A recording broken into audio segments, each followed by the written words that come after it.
Good evening. I would like to call tonight's meeting of the Tacoma Park City Council to order. Would the clerk please call the roll? Mayor Searcy, Here. Councilmember Landman, Here. Councilmember DeBala, Councilmember Schlegel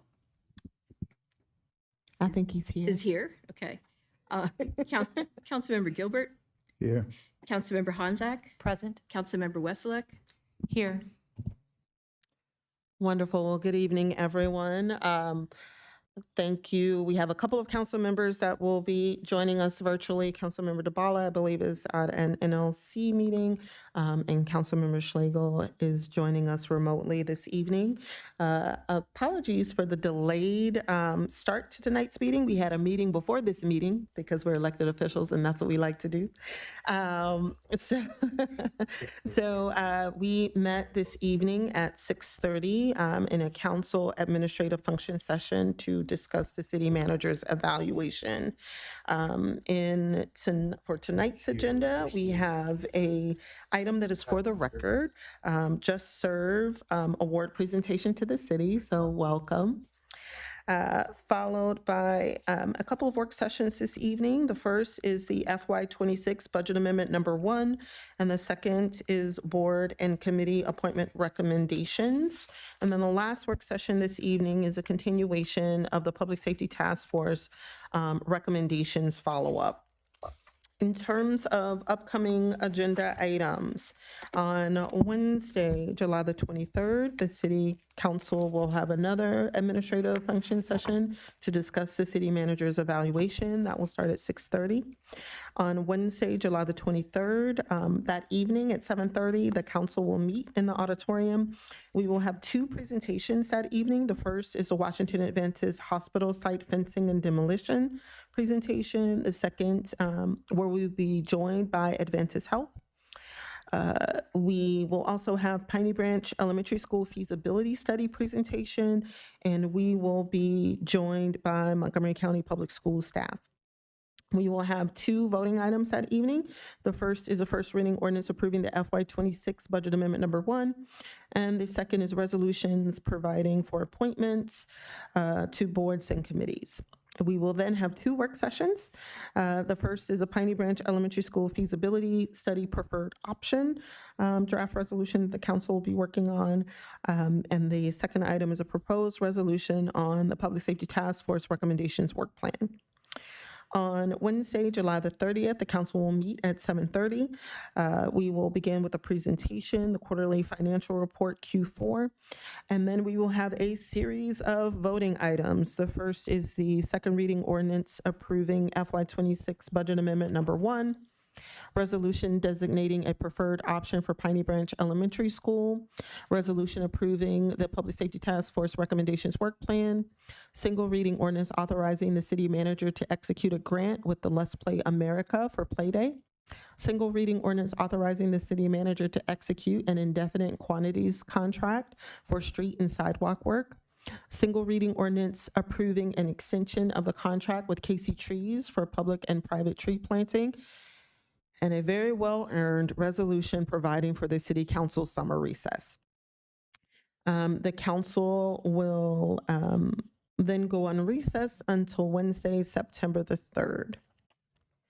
And so with that, we will move to our first item this evening, which is the Just Serve Award presentation to the city.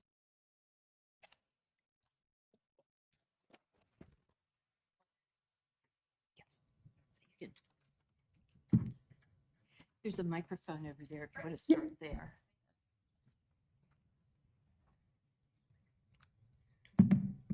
Good evening. My name is Shannon Crockett. I am with Just Serve. Wanted to come tonight to present the city with an award. Service is one of the critical aspects of any of our communities here in Maryland. Not only does it create a community, but it creates a great community. So on behalf of Just Serve, we want to thank you for being champions of volunteerism and to help stitch together the social community which is Tacoma Park. Wonderful. Well, thank you so much. We say all the time we punch well above our weight class, but it is because of the activism within our community and the desire to give back and to serve.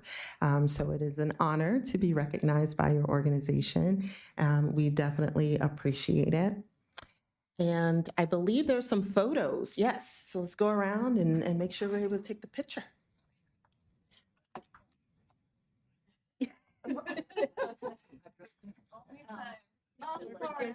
Casual. Everyone is normal and pretty snazzy.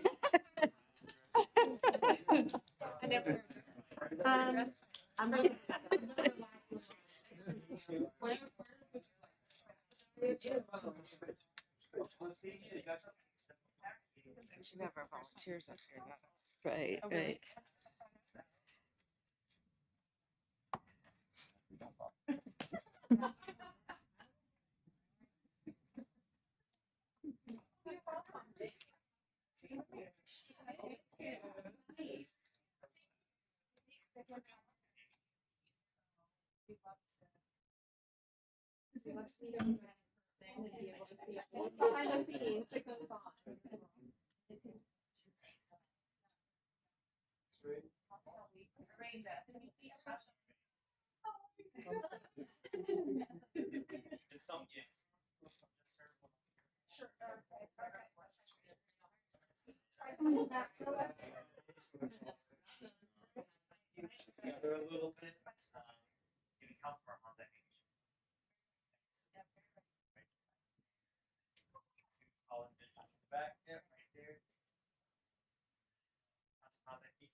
We'll see you at NLC, right? Yeah.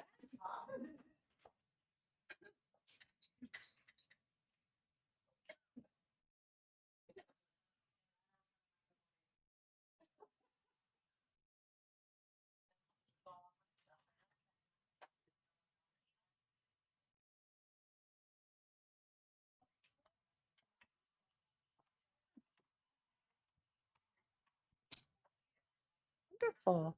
Well, thank you again to Just Serve for coming out tonight and recognizing the city. We really appreciate it. Okay, so the next item is public comments. Do we have any public comments this evening? There are no voting items, so we're just going to go to general public comments.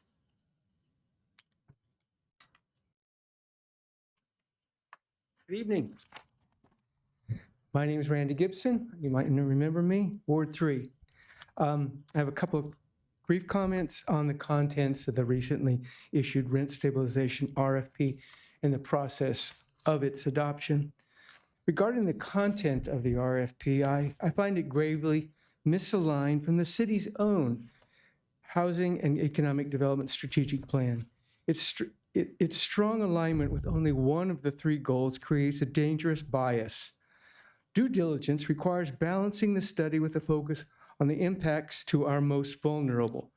It means the council making sure that the goals of protecting renters and preserving affordable housing are front and center. Regarding process, our robust rent stabilization ordinance is a cornerstone of who the city is and how we value both tenants and the racial and economic diversity in our community.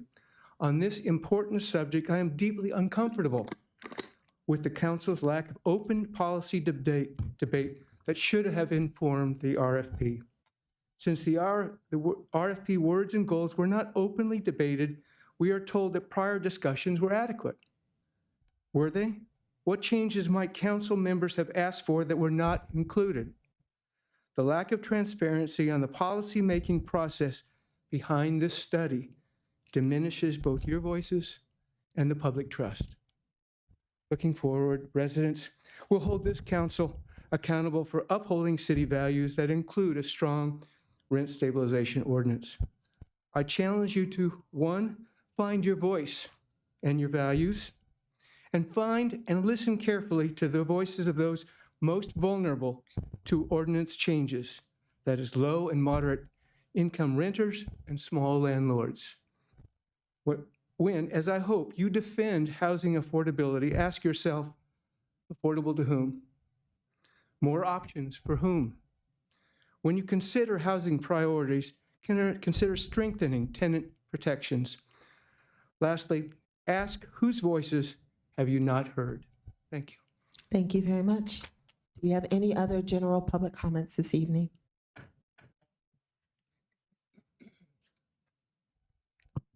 Karen Elrich, Ward 5. There have been 2 vetted incidents of residents being forcibly removed by ICE in our town, Boyd and Carroll, 410 in New Hampshire, where day laborers gathered to find work. I've read what the city has put out, and I've heard from many people like, what does it mean to be a sanctuary city? Not what's written down, but what does it mean in our hearts and what we do on a day-to-day basis. I'm wondering if you have the names of the people that have been picked up. Do you have the ICE's A-list number? These are public and are available. And there are many nonprofits in Tacoma Park that work to support people who have been picked up by ICE. So these are the things that we're looking to the city to absolutely help make happen. There are people who have got together to figure out how we can find a way to find out where the ICE is so that we can videotape it, so that we can warn people that that's where they're at. There's a lot of stuff going on. A lot of it is disjointed. We're not used to this kind of work in the United States. We watch, I don't know if you guys watch the news, I'm sure you do. You watch the, the horses in the parks. I'm not fear-mongering here. I'm talking about what really has happened and the things that I know that has happened. I just listened to Jamie and Mark talk on his thing. I would go there and listen to how scared they are. And we're going to be looking at what's happening in our schools. We're going to be looking at how we're going to feed more people. Yeah, I already see more houses going up for sale in response to people losing their jobs. And as we take a look at what it means to be a sanctuary city, what does that mean? Not just what's written on a piece of paper. What does that mean for the residents? What does that mean for our council? What does that mean for our police force?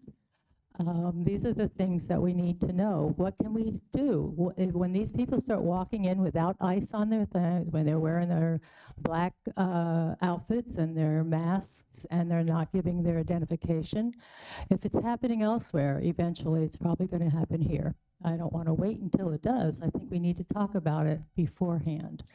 There are a lot of people organizing in groups, large groups, small groups. But I would like the city to figure out what role you can play other just than put out the thing that you put. Can you be the one who lets us know the names of people who've been removed? If you can, you don't have to, I don't know if you want to do it publicly or if you want to do it with the folks that actually offer lawyers and supports. There are a lot of trainings going on. Maybe the city could offer free rent for people to have trainings. I know you I'm had so one sorry. here. I just want to make sure the time is up. Okay. Oh, it is. Okay. I can sit here and listen to you go on because I'm like, yep. Okay, but that last thing, is there a way the city can make places affordable for more and more trainings? You had one here from CASA. It'd be nice to be able to have it in the smaller ones and maybe in the larger rooms. Thank you. Thank you very much. Do we have any other general public comments this evening?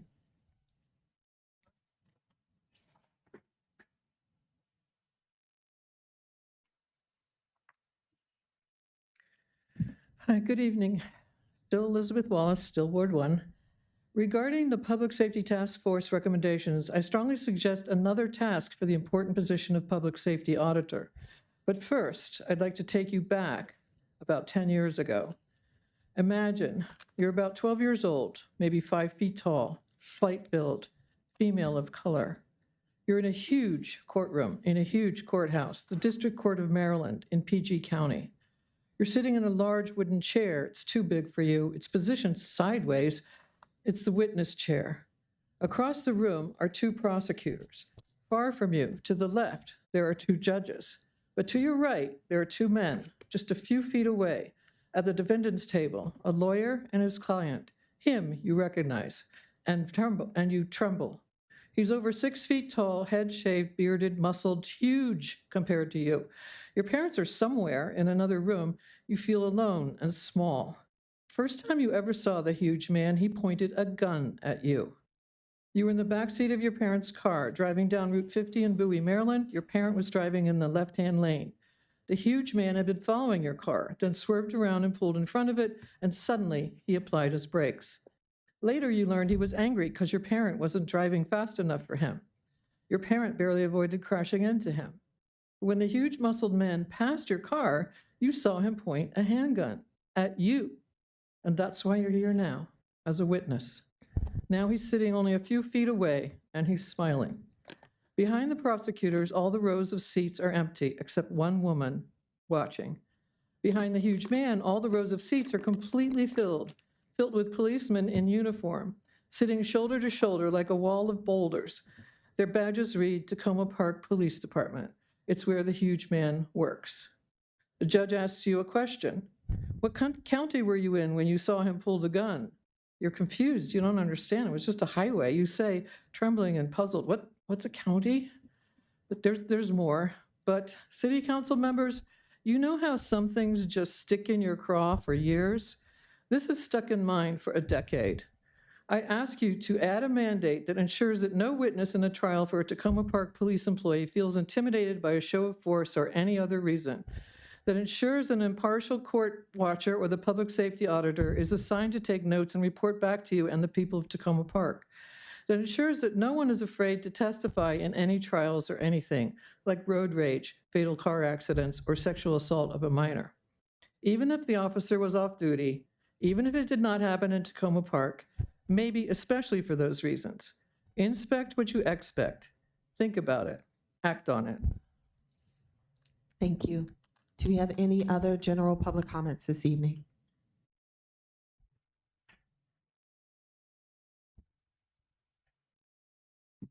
Tom Gagliardo. I live in the city of Tacoma Park. All of you represent all of us, regardless of which ward we live in. Earlier today, I received a copy of a publicly disseminated article about Washington Adventist University's plans for the development of the abandoned hospital site and the campus. I shared that with you by email. That publicly disseminated article boasts how the university cooperated with the city of Tacoma Park cooperated with the university to change the zoning so that redevelopment could take place there. Before anybody says, another anti-development speech, I have always supported the concept plans put forth by Washington Adventist Healthcare and the university in November of 2022 to build multifamily housing, other rental housing, and townhouses on that property. That article prompts several questions. One, when were the development plans for the university first made known to the city staff? This cannot be new. Two, when did you, the mayor and council, first know about their development plans? Three, why hasn't the information been shared with the community? And what is planned from here on out regarding development at that site? You've got the university scheduled to present on demolition on the 23rd. There's more to the story than demolishing the existing buildings. Please don't keep this secret as you do so many other things. Thank you. Do we have any other general public comments?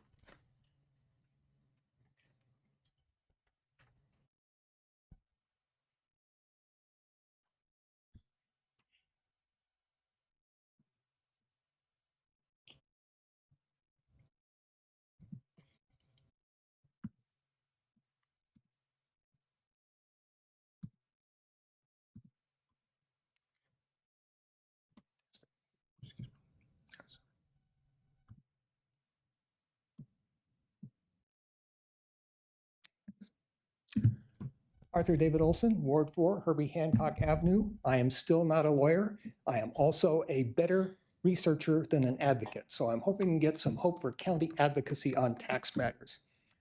Most folks know that Tacoma Park residents pay the highest taxes of anybody else in the county, but the city council is not entirely to blame for that. The county publishes a chart of all the taxes involved, including the various different types of taxes and the various different areas where they are charged. And yes, there really are that many different taxes in that many different areas. I'll focus on 4 cities, Gaithersburg, Rockville, Washington Grove, and Tacoma Park, and on the taxes that folks in those cities pay. You'll notice highlighted in yellow the municipal district rates. Those are the city taxes, 5522 here in the city, and those account for some of the differences in the totals. But also in orange, you'll see highlighted 3 other taxes, the metropolitan, regional, and Hold on 1 second. Can we make sure we bring up the presentation?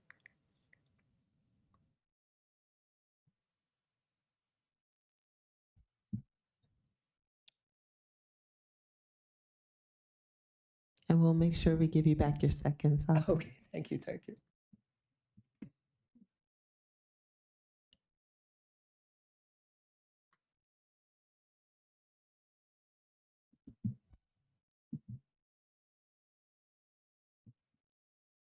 There you go. All right. Excellent. Okay, so highlighted in yellow are the city taxes, and that accounts for some of the differences in the totals, but you'll also see 3 taxes, the metropolitan, regional, and recreational taxes, that are charged to folks in Tacoma Park, but not to folks in other cities. The county has a frequently asked question page that covers those 3 taxes. The first 2 are by county parks and planning taxes, and that complicates matters. So I'm going to focus on the recreational tax, which is Montgomery County only. And as the page says, this tax is levied to defray a portion of the cost of providing, maintaining, and managing recreation facilities, with the exception of Rockville, Gaithersburg, and Washington Grove, which have their own separate tax levies for this purpose. Well, those cities may have had such tax levies in the past, but as you'll recall from the previous page, they do not have those tax levies now.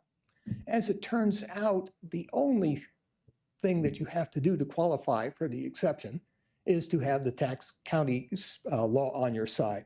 The relevant law is the establishment of the recreation district, or is hereby established a special taxing area to be known as the recreation district, with the boundaries of which shall include all of the county, with the exception only of that area now or hereinafter included with the incorporated boundaries of the city of Rockville, city of Gaithersburg, and the town of Washington Grove. You'll notice at the end of that this law dates to 1965. Well, things were different in 1965 than they are now. The city of Tacoma Park didn't have a recreation department in 1965. It only had a recreation division, which covered the library, recreation, and parks. And there were no full-time employees for recreation per se. And of course, back in 1965, the city was divided between Prince George's and Montgomery counties and wasn't even the entire size that it is now down in that southern portion. So it's not necessarily surprising that the city was treated differently in 1965 than the other cities were. But that difference has big consequences. The recreational tax that we've been talking about adds up to $1 million paid by folks in Tacoma Park in the course of a year. The other 2 taxes bring that total to $3.5 million that people in the city are paying, that folks in other cities don't get charged. That $3.5 million, of course, is a lot of money in terms of Tacoma Park's budget, but in the case of the county and its $7 billion budget, it's a rounding error. So what can be done? The good news here is that the relevant law is not part of the county charter. So it is easier to change than would otherwise be true. It's part of county code. One possibility is to simply add the city of Tacoma Park as one of the places that accepted from the recreational district. That adds 5 words to county laws. And because I'm a serial comma fan, it adds 2 commas, not just 1. Since it's true that the other jurisdictions are not charging a separate levy, it's also possible to go ahead and say, all right, we will add those folks back to the recreational district. That does not get any immediate gains for Tacoma Park, but because it spreads the tax burden over more taxpayers, eventually the burden for Tacoma Park folks would be reduced. My sense is that now is a good time to pursue this matter. The city council and the county council have escaped budget season. We have a city resident as the county executive. We have a city resident as the county council president.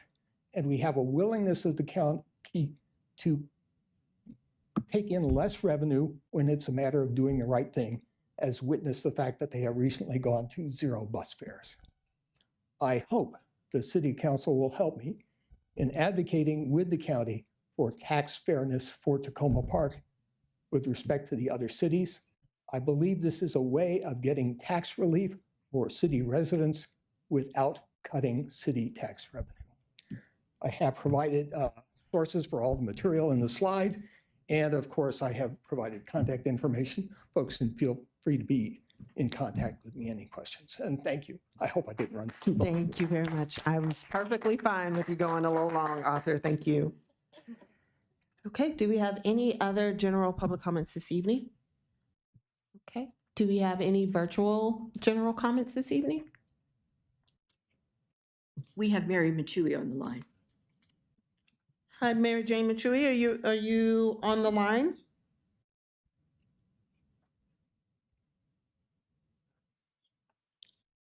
Ms. Machui? Can you hear me? Yes, we can hear you. Thank you.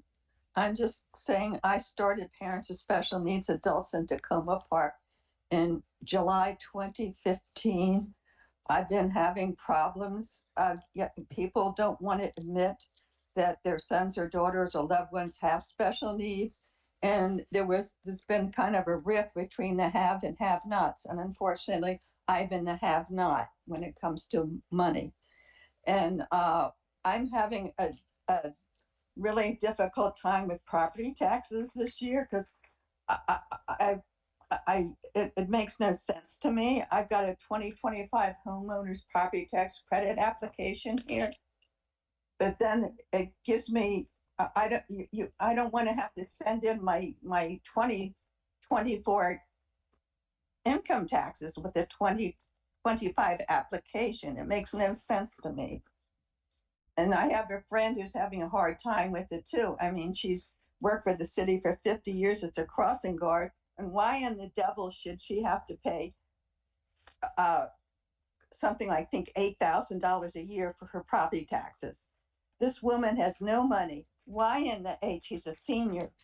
Her husband was in the military. Just because she owns a very small property, I think in North Carolina, they're giving her a hard time. What in the problem? Why can't these taxes be fixed? I mean, it's bad enough we have to pay them, but I mean, the system is against people. It's really against people. It's completely insane how way it's set up. And hopefully, Cindy, you'll help us some out with this, because I got something here that gives me an HTTPS form URL that I could supposedly take, but it's cut off.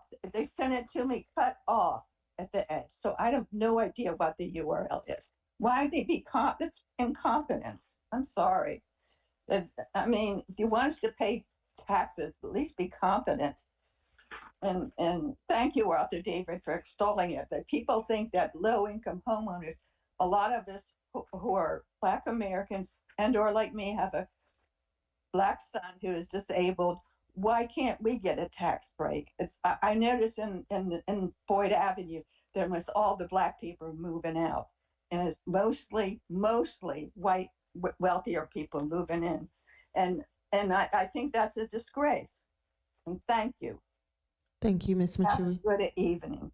Thank you, Ms. Machui. Do we have any other public comments this evening? Okay. All right, so we're going to move to council comments. Do we have any council comments this evening?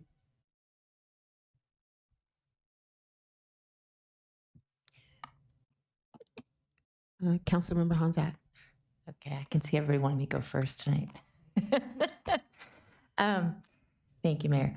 I just want to say thank you to our speakers tonight. I really appreciate everybody who comes out. And I have several things I'm just going to flip through quickly. First, this week, I had the pleasure of meeting with the national team that designates main streets in the country. And as they're considering the possibility of designating Long Branch as a main street, which I'm really incredibly excited about, and I think all of Tacoma Park should be excited about. And it's an effort that's been spearheaded by MHP that also runs our Discover Long Branch Business League and the events in the area. And has been supported by a number of other local stakeholders and electeds. And I'm just super duper enthusiastic. They interviewed me among many others in our area, I think trying to get a better sense of what's possible on this main street. I don't know for a fact that this is happening, but we're eagerly anticipating an announcement in the coming months. And I think it's an important step forward given the opening of the Purple Line, among other things. Tomorrow is Coffee with a Cop at Coma, 9 to 12. Please come on out. Date got changed on that. What? The It date. did? Yes. Oh, okay. I haven't heard that yet. It's August 7th. Thank you. Okay. Thank you. August 7th, I understand. Is that right? Did I get that right? Okay.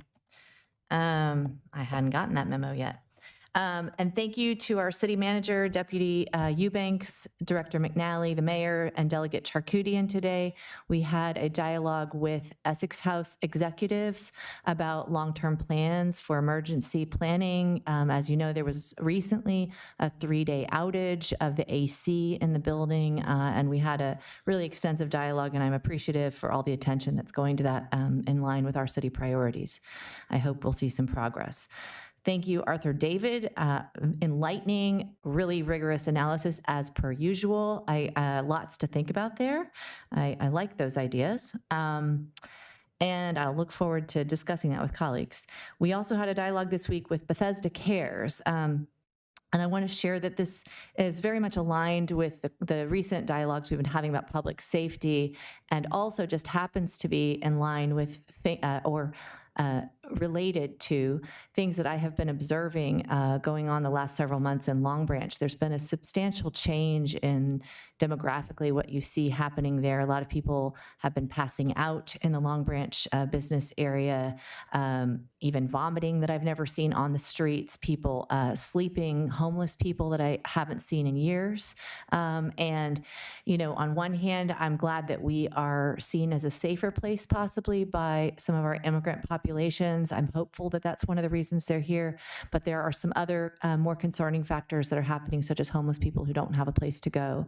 And these are all different kinds of groups of people that we're seeing. So if you have noticed the camera that's gone up at the corner there, I just want you to know that that is our police department that has put it there.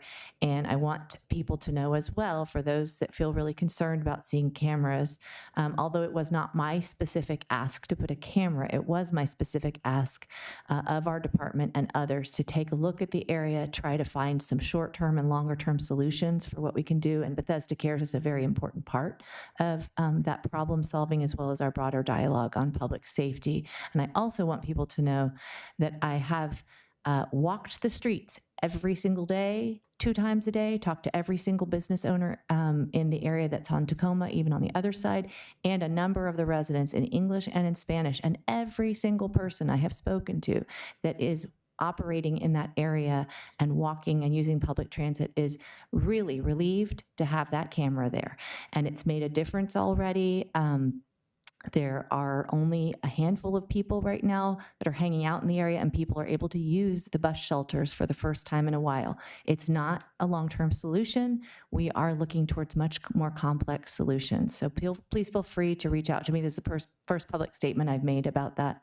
And then finally, I just want to pass the baton over to the mayor to talk a little bit more about your very important dialogue about ICE, Ms. Elrich, as well as what's planned for the Washington Adventist site, if she has anything to say about that. Thank you.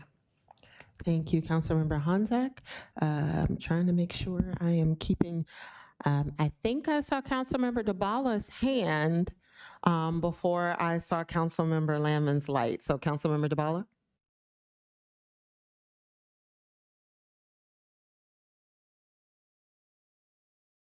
Uh-oh, I think. Yeah, I'm here. Great. So I just wanted to say to everybody that I have made it to the meeting, although virtually. And in addition to having laryngitis, I am also at the National League of Cities meetings in Columbus, Ohio, representing the city. But I am listening to the meeting, and I will let the mayor know if I have comments later on. Thank you. Thank you, Councilmember DeBala. Hope you feel better. Councilmember, I think I saw Councilmember Schlegel. Yeah, you when I had laryngitis, you sound far worse than you feel. Councilmember Schlegel. I'm so sorry to hear about your laryngitis, Councilmember DeBala. I too am participating virtually this evening, traveling with family. So I appreciate the city making this option available. I'll keep my comments brief. First, I wanted to just echo that what you said, Councilmember Honzak. We have similar concerns in the Lower New Hampshire Avenue area. Residents concerned about drug use and homelessness, and not from a standpoint of simply fearing for their own safety or security, but really fearing for the well-being of people. And so I do think that if we can redouble our efforts as a city to develop cross-border cooperation, not just with police, but with social services as well, I think that is something really important now. I thank Karen Elrich for your heartfelt comments and your emphasis on what are we really about? Like, where's our heart as a city?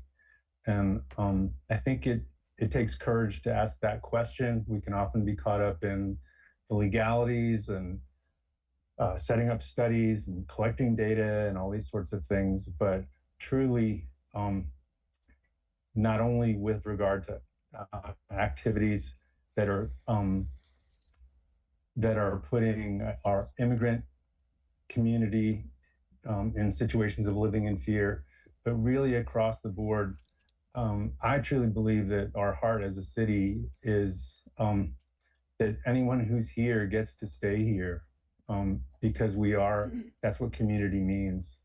And I found a connection with that in what Randy Gibson, what you shared, as well as in what Mary Machui shared. Just the idea, let's do everything we can now more than ever to make sure that whether we're considering ordinance changes or informal practices or communication with other agencies, that we are putting first the idea that anyone who's here should know and feel secure that they can stay here to every extent possible. Arthur David, thank you for bringing that up with the recreation tax. And I do wonder whether, if we've been paying that for decades, I wonder if that's some kind of bargaining chip that we have now in terms of getting the county to pony up for a new recreation center. Seems like we've been putting a down payment on that for a long time without realizing it.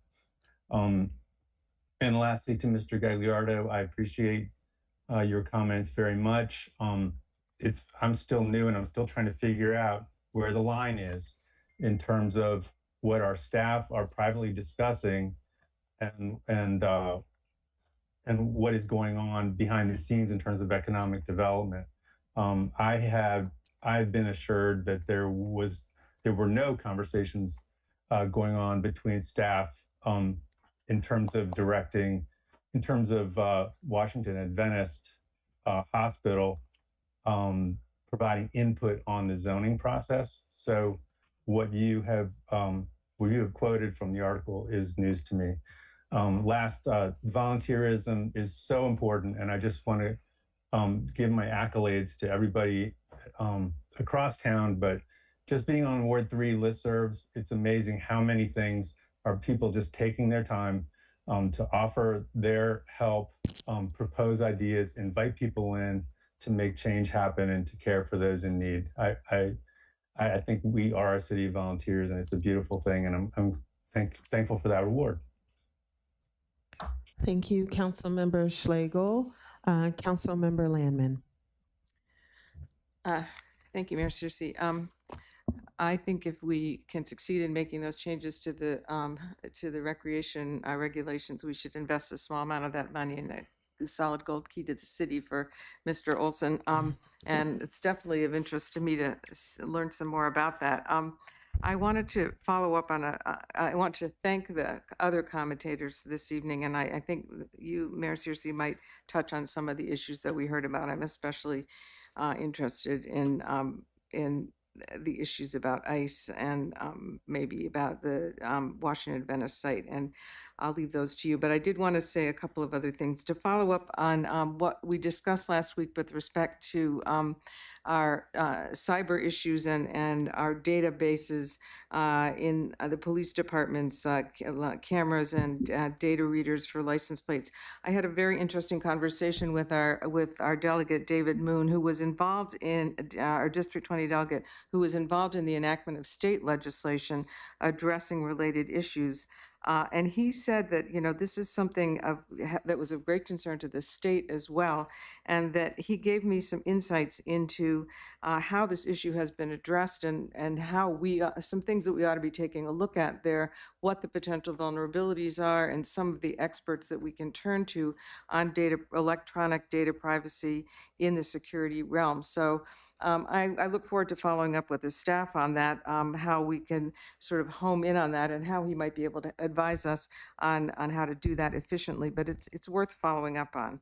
And I just wanted to also flag that this past couple of days, once again, we've had some storms, and once again, we've had some outages and surges and problems with Pepco that resulted in yet additional injuries to damages to property of people in my ward. And I appreciate very much the work that the city staff has been doing with Pepco to try and address the damages that we've had already. The city has experienced hundreds of thousands of dollars of damages, and the residents in my ward have also had, many of them, tens of thousands of dollars of damages. So thank you to the city staff and to Delegate Charkoudian, who have been already in conversations with the Public Services Commission. And I wanted to let the folks in Ward 1 know that folks are working on this. We're not there yet, and who knows how it's going to turn out, but the problems persist, efforts to address it persist. And lastly, thank you to the residents who came to my coffee with the council member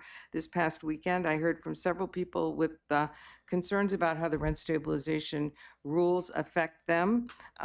People, especially small scale operators, small either ADUs or with a small number of units, and how their frustrations with red tape and regulations, that gave me some ideas for how we might address the impacts of rent stabilization for small-scale landlords that I think will be helpful to try and make sure that people can continue to stay in their homes, especially landlords who operate small buildings and people who are living in low rent properties. So thanks. Thank you, Councilmember Landman. Councilmember Gilbert. Thank you, Mayor. I just wanted to quickly touch on some information I provided last week about the funeral arrangements for the wife of Tony Carey, who was my opponent in the last election. I spoke to him yesterday. He's in good spirits, but he wanted to let me know that the funeral arrangements have been canceled for private, personal, and family reasons. So anyone that was planning to attend that service is no longer going to be happening. I'm going to thank everybody for their comments as well. In response to Mr. Gibson and your concerns about the rent stabilization law and our plans going forward, I have had some conversations with staff in housing and community development.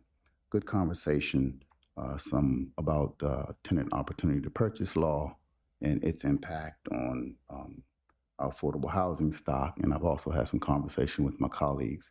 I look forward to having more conversations about that as well as some other things with the community as well. So, and I thank you for your conversations as well. Had a good weekend with some former police officers and many of them retirees. We met for a reunion, and it was a very good event. My biggest takeaway was that so many of those officers who worked here and went on to other places really valued the experience they had with this police department and taking their experiences to other police departments, found that this police department better prepared them for what they experienced. All of them really missed this place, and that was another takeaway. They missed the city, they missed the work environment, and really, again, valued the police department. So a good weekend with former colleagues, and that's it. Thanks. Thank you, Councilmember Gilbert. Councilmember Westlake. Thank you. I first want to just mention that I found out recently that there was some extreme flash flooding in my hometown of North Plainfield, New Jersey. So I'm just saying that my thoughts are with all the Canucks back there in North Plainfield. I spent a lot of time this week learning more and being in conversation with folks about Piney Branch Elementary School.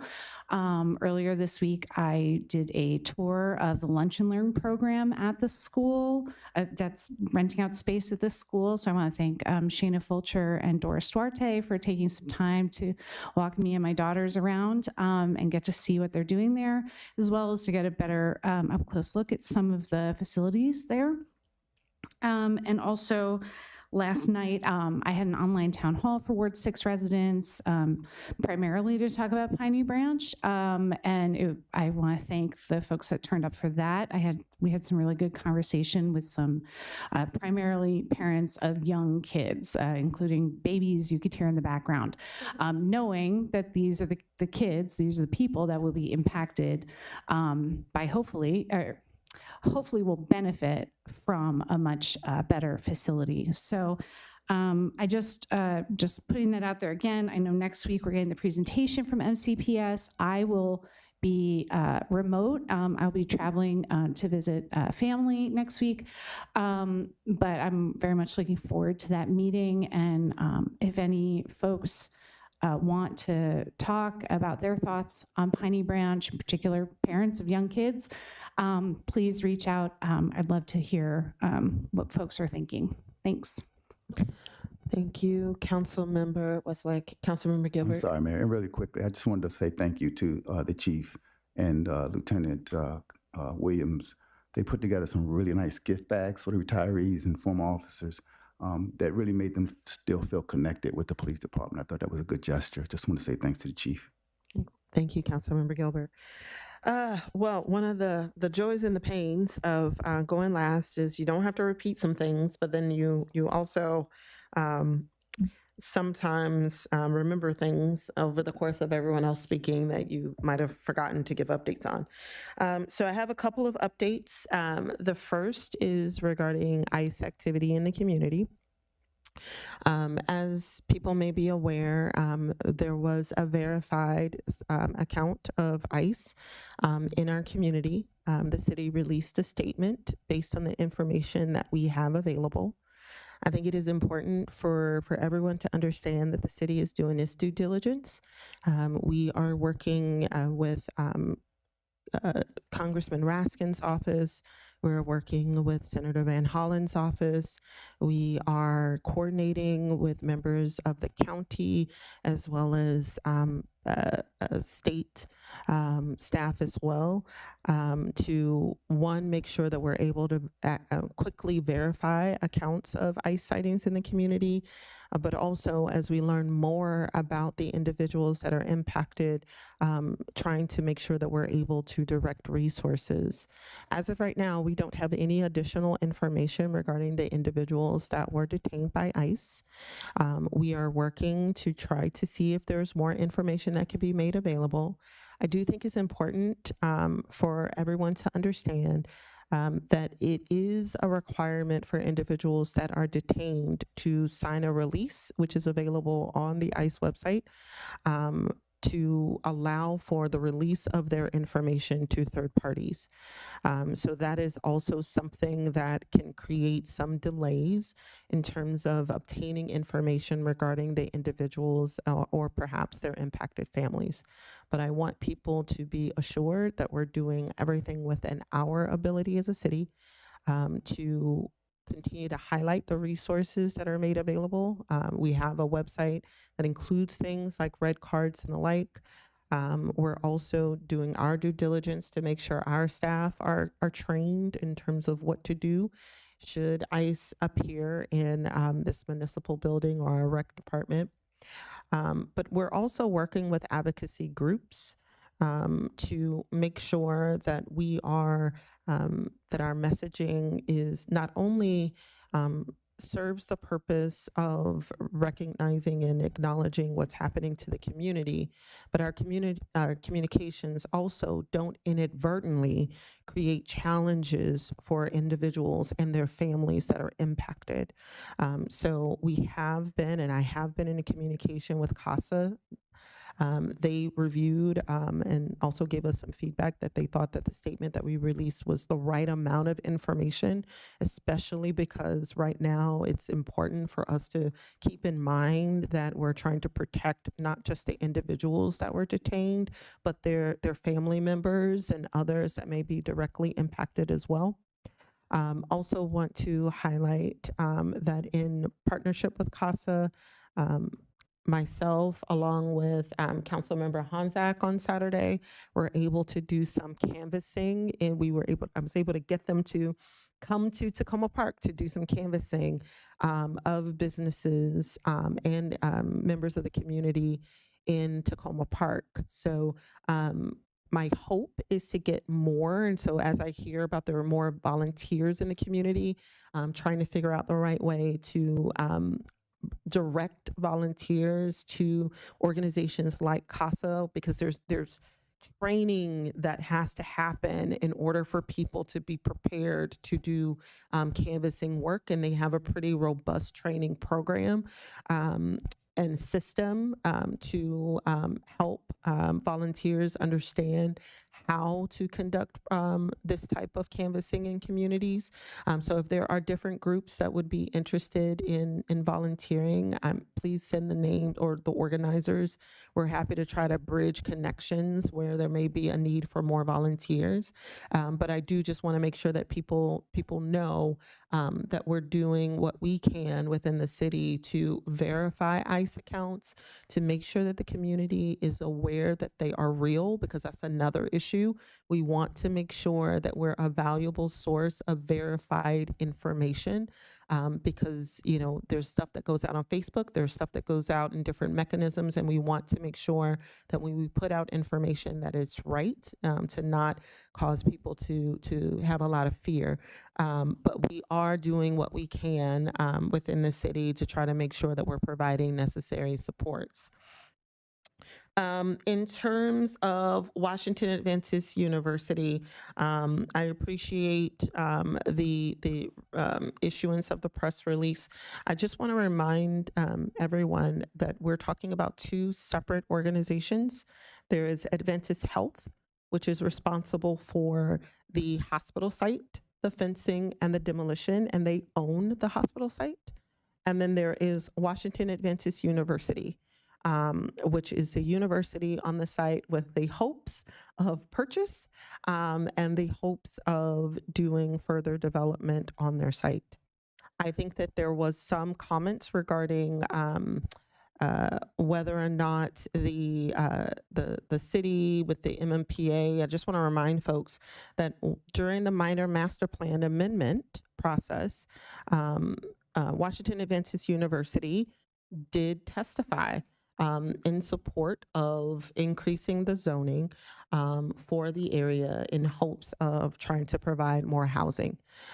So I want folks to understand, I think that it happened a while ago, but I need to make sure that people are presenting accurate information. They testified. They did provide public comments alongside the city as it relates to the MMPA.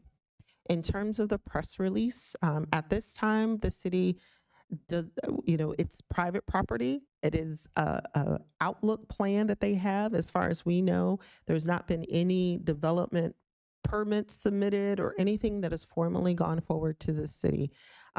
What has happened is they said, hey, this is what we would like to do, which is what was in that press release.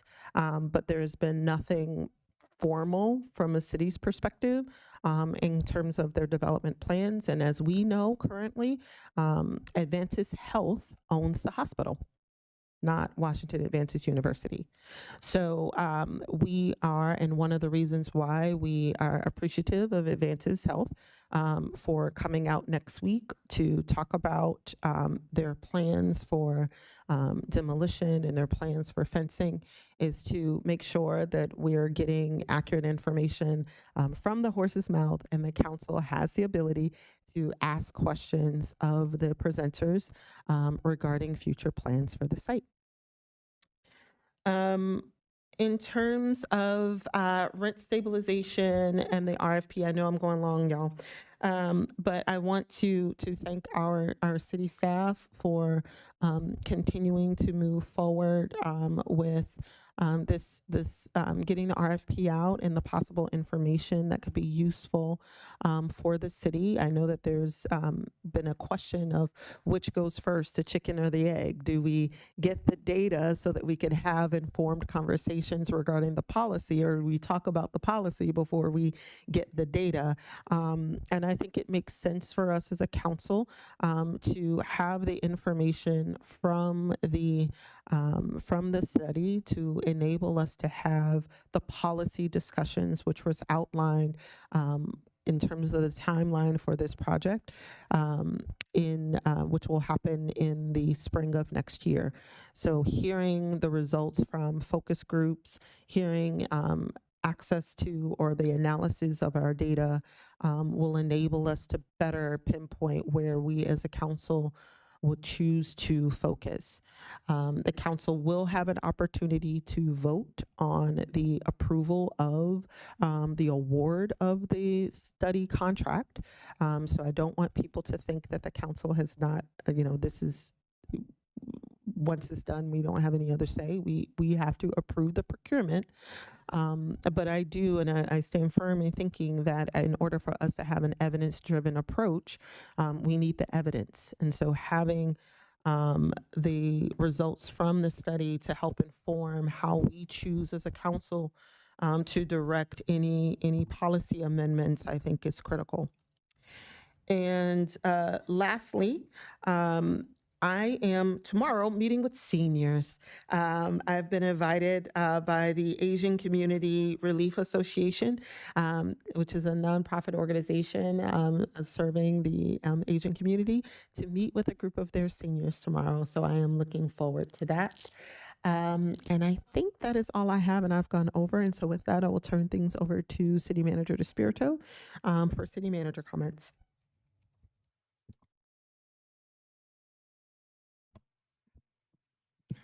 Thank you, Madam Mayor, members of the council, and our guests this evening. I'm going to start with some information from the library.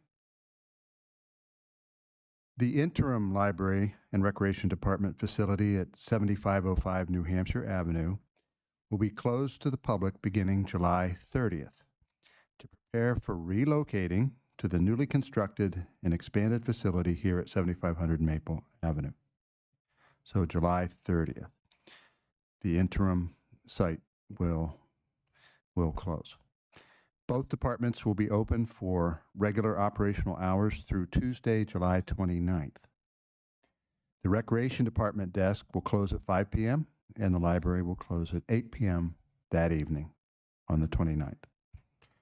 The library does not charge overdue fines, so no one will accrue expense during closure.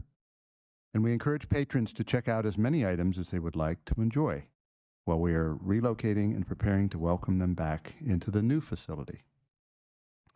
Digital collections will remain available without interruption throughout this time. A more specific reopening date will be announced once key relocation milestones are achieved. But the library anticipates reopening shortly after Labor Day, or at the latest, perhaps very late August if possible.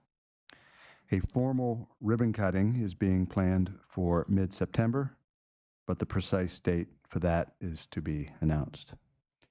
The Recreation Department may be able to resume regular operations in their new offices sooner than the library, and we will provide updated information when those decisions are made. Also from the library, this Sunday, July 20th, we are hosting Reviving Traditional Photography workshop. This event is led by Dr. Rasha Shashin, Senior Archives Conservator at the Egyptian Museum in Cairo, Egypt, and visiting Fulbright Scholar at the National Archives. Please join us at the Hefner Community Center building in Hefner Park. It's 42 Oswego Avenue, from 12 noon to 4 p.m. for a unique hands-on workshop exploring 19th century photographic printing techniques. Participants will gain insight into the historic, artistic, and conservation aspects of analog photographic processes. This event blends STEM and the humanities for a fun weekend afternoon learning experience. From recreation, as summer fun continues, it's also the perfect time to start thinking about the upcoming 2025-2026 school year. And that means planning for childcare at New Hampshire Avenue, Before the Bell and After the Bell program, and childcare at Maple Avenue, morning edition and afternoon edition programs. These before and after school programs are packed with engaging activity, creativity, and fun to support your child all year long. For more information, please visit www.tacomaparkmd.gov/recreation. Don't wait to lock in your spot for a great start and finish to the school day. From the police department, they announced in a note earlier today that Coffee with a Cop has been postponed to August 7th. Please join the police for Coffee with a Cop on that date for casual chats, cool or hot coffee, and community connection. Whether you've got a question, concern, or just want to say hello, they're ready for it. It will be held at Coma Cafe, 8006 Flower Avenue from 9 a.m. to 12 p.m. And get ready for some National Night Out fun on August 5th from 6 to 9 o'clock p.m. Mark your calendars for an evening of games, treats, and great company. National Night Out is an annual community building campaign that promotes police-community partnerships and neighborhood camaraderie to make our neighborhoods safer, more caring places to live. National Night Out enhances the relationship between neighbors and law enforcement while bringing back a true sense of community. Furthermore, it provides a great opportunity to bring police and neighbors together under very positive circumstances. And finally, from the city manager's office, two items. One is I just want to acknowledge my appreciation to the Public Works employees today. I provided lunch for them at the Hefner Center. We had a great gathering, a chance to share thoughts and ideas, a chance for me to share some information about the budget that was recently passed by the Mayor and Council. We also touched on a number of employee initiatives that we have presently going. And importantly, it was a wonderful opportunity for Director Darrell Braithwaite and myself to listen to any questions or concerns that the employees had. We had 28 employees today, and it was our privilege to serve them lunch and to get them out of the sun for about an hour. But they were wonderful, and as usual, their ideas, suggestions, and comments were super intelligent and really grounded in the reality of what it takes to provide services to this community. And I had the privilege of thanking them for their service, their ongoing service, on behalf of the mayor and council and the full community. I pointed as some evidence. A number of them were in the parade with equipment, apparatus. They were getting lots of cheers and attaboys and attagirls and a lot of appreciation. I think folks, it's great for our employees to receive that, but it's also important that the public is reminded these are the folks where literally the rubber meets the road, and they get the job done on essential services for us. The other item is a staff shout out. It's from the police department. Sergeant Mark Ifafel proudly represented the Tacoma Park Police Department at the 2025 Special Olympics Maryland Summer Games, held at Towson University, June 20th through the 22nd. Over the course of the 3-day event, incredible athletes showcased their talents and determination. Sergeant Ifafel was honored to run alongside several of these inspiring athletes during the opening ceremony, carrying the flame of hope to light the cauldron. That concludes my report this evening. Thank you. Thank you, City Manager DeSpirito. We're going to move into our first work session this evening, the FY26 Budget Amendment Number 1. With that, I will turn things Director Chung.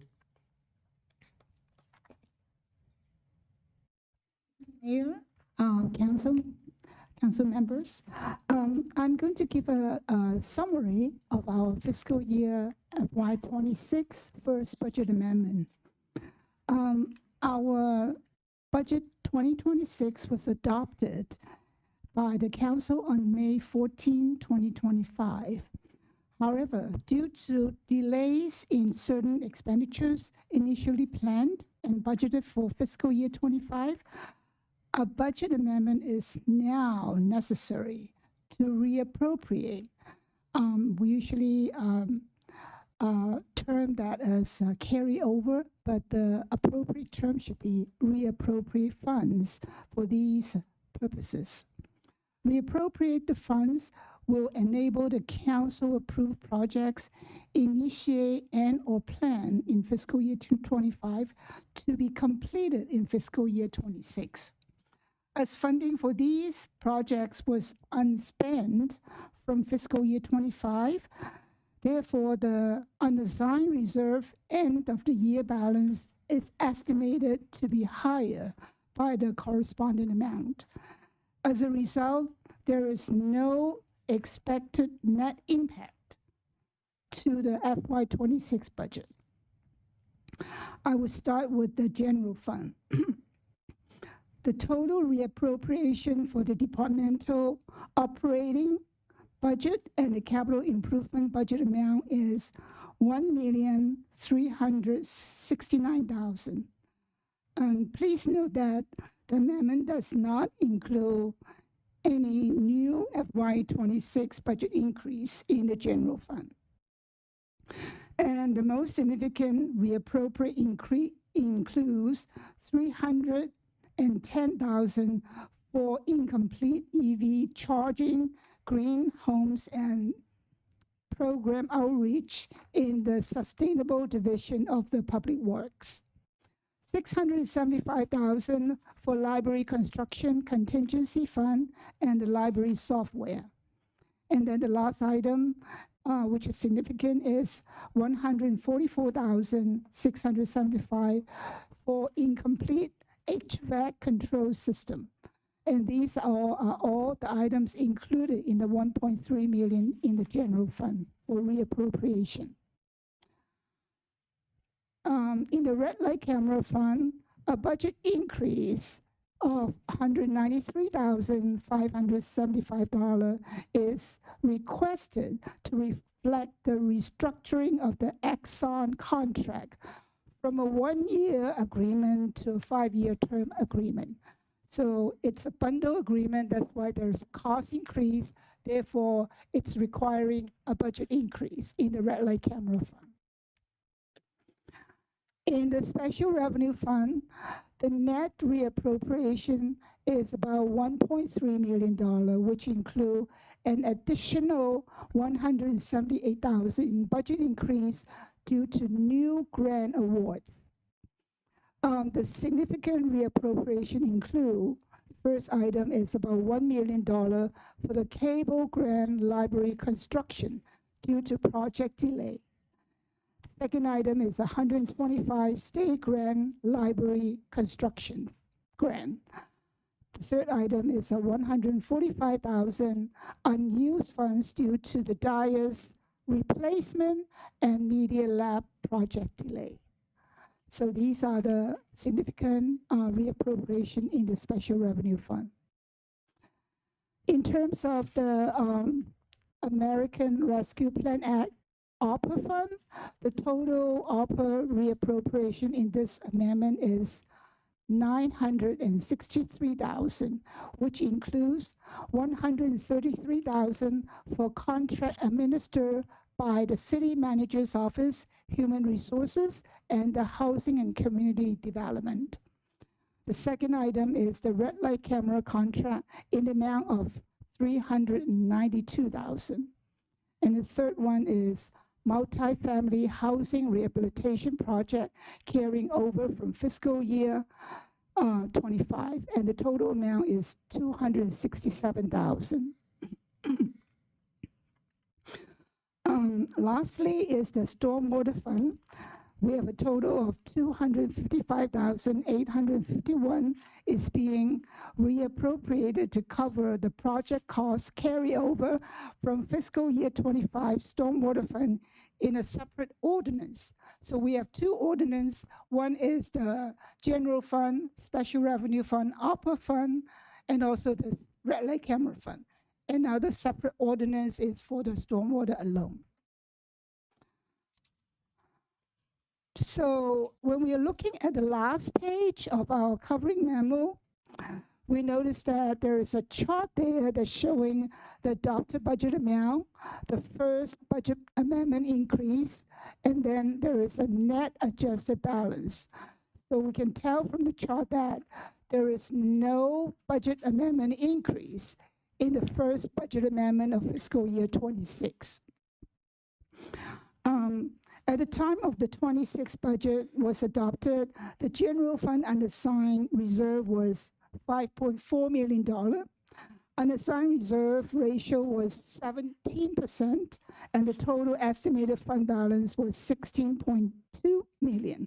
There is no budget increase in the first budget amendment, therefore the net adjusted budget balance is the same as the adopted budget. And I'm happy to address any questions that you might have. Thank you. Thank you. Thank you very much. And sorry, my brain may not be working as fast as it normally is. So I think one thing that kind of got me a little tripped up with this, and it would be helpful for you to explain. So because it seemed like we're moving quite a few dollars around in some of our special, like with the stormwater budget and the like, and so I was surprised to see that our budget didn't change, right? So because it just seemed like there was a lot of movement that was happening. So is it just the general fund that ultimately we're showing that there was no change in the expenditures, but there's, I'm just trying to make sure that I'm clear because I just see all of these ARPA dollars moving around, but then when I saw the final table and everything was balanced, that seemed a little off to me. Yeah, it's a little bit confusing because in the first budget amendment, we normally have a lot of the reappropriation, which we usually call it carryover from the previous year to this fiscal year. And in order to, for us to be clear about what other items belong to reappropriation and what other items belong to budget increase, I highlighted in the budget table, anyone with a salmon color is the budget increase items. Anything without the coloring, which is blank and white in color, that means they are budget reappropriation. That does not affect the fund balance. And in terms of the table at the end of the covering sheet, that table is only for general fund. So for general fund itself, we do not have any budget increase, but we do have $1.3 million of reappropriation money carried from the fiscal year 25 to 26. Okay. I think the important thing to note is that it's a net budget is what's being measured in the final page. If we were looking at the gross adjusted budget, we would see an increase. So it would go from $34 million in expenditures plus all of the carryover. So this particular chart, which I think Director Chung, was a request from council specifically to show increases. We've defined, if you see the note under that chart, what we mean by net adjusted budget. So net adjusted budget reflects changes to the adopted budget due to new or current year increases only. So any carryover, that's excluded explicitly from the definition. So again, if this was a chart intended to show gross increases, you would see the corresponding adjustment that I think you're expecting to see, Mayor, which is the added number of carryovers, which would result in a larger total number of expenditures. The other thing to keep in mind, and this was attempted to be fleshed out in the first paragraph, when we're talking about what is going to fund those carryovers, it's of course unspent dollars in 25. So in theory, what we should see as a part of the transition from FY25 to 26 is an increase in unassigned reserve that corresponds with the carryover dollars that we are asking to spend in FY26. Right. And so the additional expenditures in 26 are in a way and in practice actually accounted for already. Right. So there's tax capacity to pay for it. And so we're not expecting to see, as a result of the transfer of unassigned reserves, we're not expecting to see any net changes in the unassigned reserve. The net change in unassigned reserve is going to be zero, right, because the extra dollars are paid for from existing dollars just from the previous year. Got it. Thank you. Got it. Okay. Now I see a bunch of hands. Councilmember Landman. Just to clarify, the budget expenditure increases beyond the ones that you were just talking about, which are the carryover ones, they're all accounted for by grant funds. Did I understand that correctly? Right. So any increase is, and again, this chart specifically shows general fund increases. So there are increases in other funds. This chart shows general funds, so you don't see any increases identified in the way that Director Chung stated. If we were showing the entire budget, including special revenue, which is where our grant funds are, you would see those increases highlighted here. Okay. Thank you, Councilmember Landman. Councilmember Honzak. I think just a quick question. That was a very helpful explanation, Deputy, and thank you, Director Chung, too, but just in that particular point that you were asking about.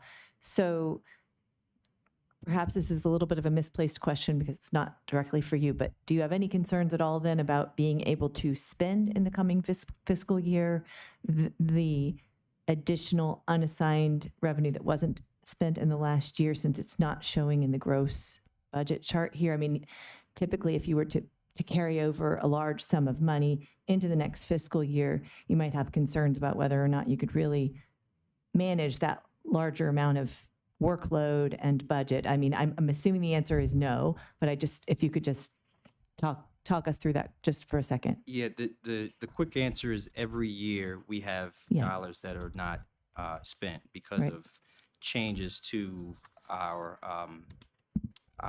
expected ability to execute a project or an initiative. So we more than likely will continue that habit for the foreseeable future. So in FY26, we expect to have, at the end of FY26, projects that don't move forward for a number of reasons. So I think to answer your question, I wouldn't call them challenges that we would expect in trying to spend the money, but there will be circumstances that prevent us from spending the money. Can I maybe ask that? I'm just thinking through this now that I'm doing this for the third year and I'm seeing how we're changing, looking at the numbers too. I'm thinking I would love to see at some point how that amount of unassigned reserve that is carried over each year looks from year to year to see the degree to which that number is changing. And I wonder if you just happen to have a sense of that in your mind over the last several years, whether it tends to be around the same. Because we went from a kind of a similar budget that just increased with inflation over the years to a jump with the ARPA funds of a substantial leap, really, and then big capital projects. And now we're kind of, tapering back down again to something that's going to be soon more what we're used to. But that carryover number is a really important number because often when you have a lot more money, you really need more human capacity to make the money get spent. And so, and while we did amp up some of our capacity, we've also been suffering, from not having adequate LOE. I mean, we had Andrew managing the ARPA funds, and then he was supposed to get some more staff too. And it's been challenging, I know, for your entire staff. So do you have a sense of that number over time? Yeah, it's absolutely typical for a local government to have an execution rate below 100. Ours is about 85%, and that we have been studying that, I think, more recently. I'd say the last 3 or 4 years. In fact, the financial consultant that we utilized about 4 years ago now, I think. 3 years ago, 3 years ago. Reptalis. They aided us in identifying what our execution rate is. And if you recall, in the FY26 budget for the first time, we tried to account for our execution rate by including a number that was basically a deduction from our overall expenses. And that does, to your point, give us, or I guess adjacent to your point, that does help us more accurately account for the level of revenues that we will need in that fiscal year. So, and I think only thing I'll add is that it is seemingly relatively consistent, that 85% execution rate. That's really, really helpful. Thank you. Great. Thank you. Okay. Councilmember Schlegel. Yes, thank you. I had a couple of questions.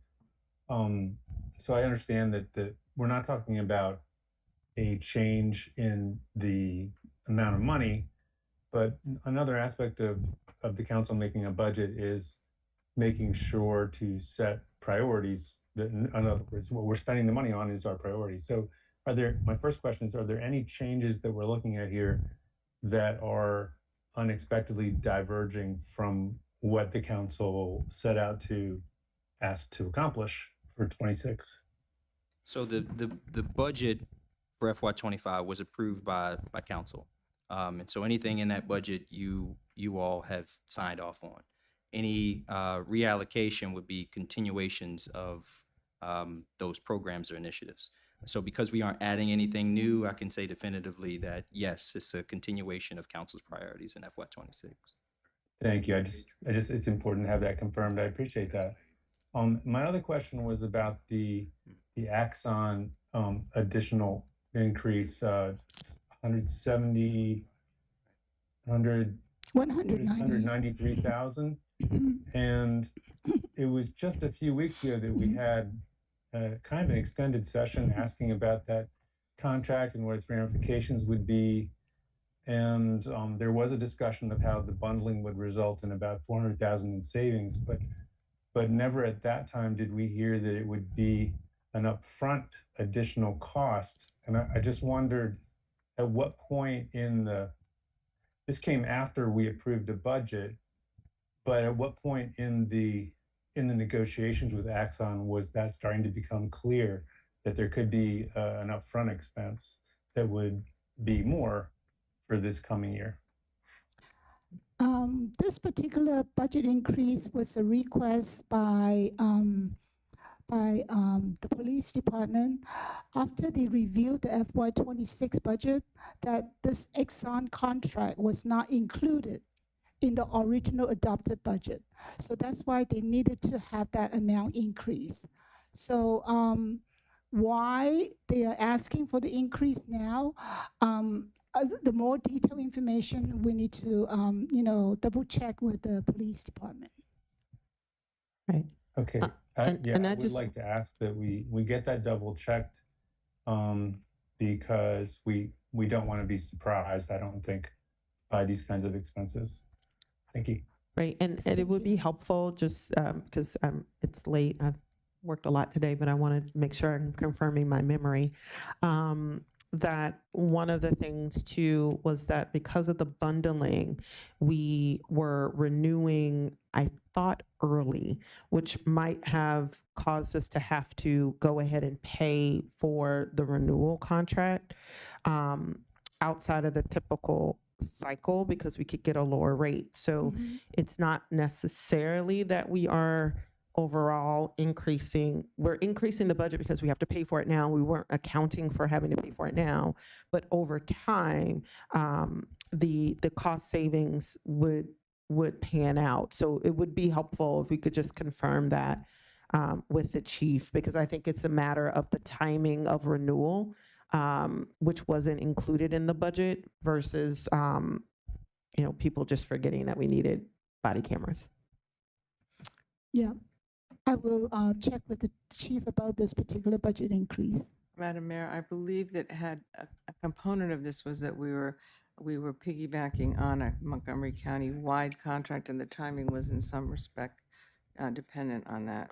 Yeah, I think it was a matter of timing, but we can just triple check that. Okay. Okay. All right. Not seeing any more lights.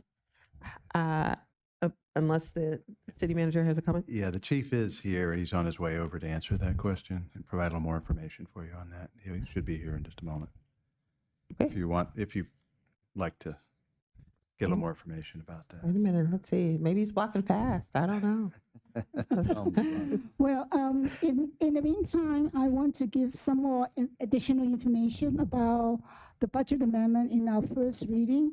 I just received information from 3 different departments. There will be some changes to our reappropriated amount, and that shows up in this budget amendment.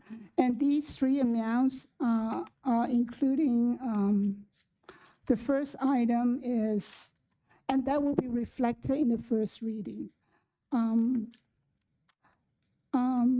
The first amount is the reappropriation increase to cover the ongoing contract service with the Human Circuit for the service period from May 2025 through May 2026. And the increase amount is provided by the Communications Department, and the amount is $48,750. And that will be reflected in the first reading. The second change, it will be the reduction of the reappropriation of the amount $15,000, and the reduce is due to the vendor payment for library construction is expected to be made in fiscal year 25. Since we pay in 25, that's why we're reducing the appropriation amount. The third item is the reduction of $36,168 due to the receipt of invoice for work completed in June 2025. And the funds were expended in 2025. That's why we are not going to carry over that amount to 26. Therefore, there is a reduction. So 2 reduction amount and 1 increase amount, and that will be reflected in the fiscal year in the first reading of the budget amendment Okay, next time. perfect.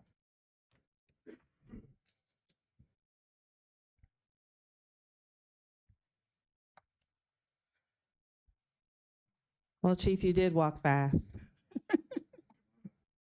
I'm gonna catch my breath. So I think what Susan said is correct. So the red light camera contract was originally under the speed camera contract. When we eliminated the speed camera line, somehow the payment for that contract was deleted as well. So there's not additional cost. It was just never budgeted because of the moving from the red light contract, which was in speed camera, to the red light camera, but it never got calculated to move to red light camera. Does that make sense? It does. Okay. Nope, that's helpful. It was just a technical thing. All right. Excellent. All right. Thank you so much. We're going to move to the next item for tonight, board and committee appointment recommendations. So our working group on committees. I am looking to, I guess, yes, Roger. Roger, or Councilmember Schlegel and I didn't get a chance to touch base just today since he was out.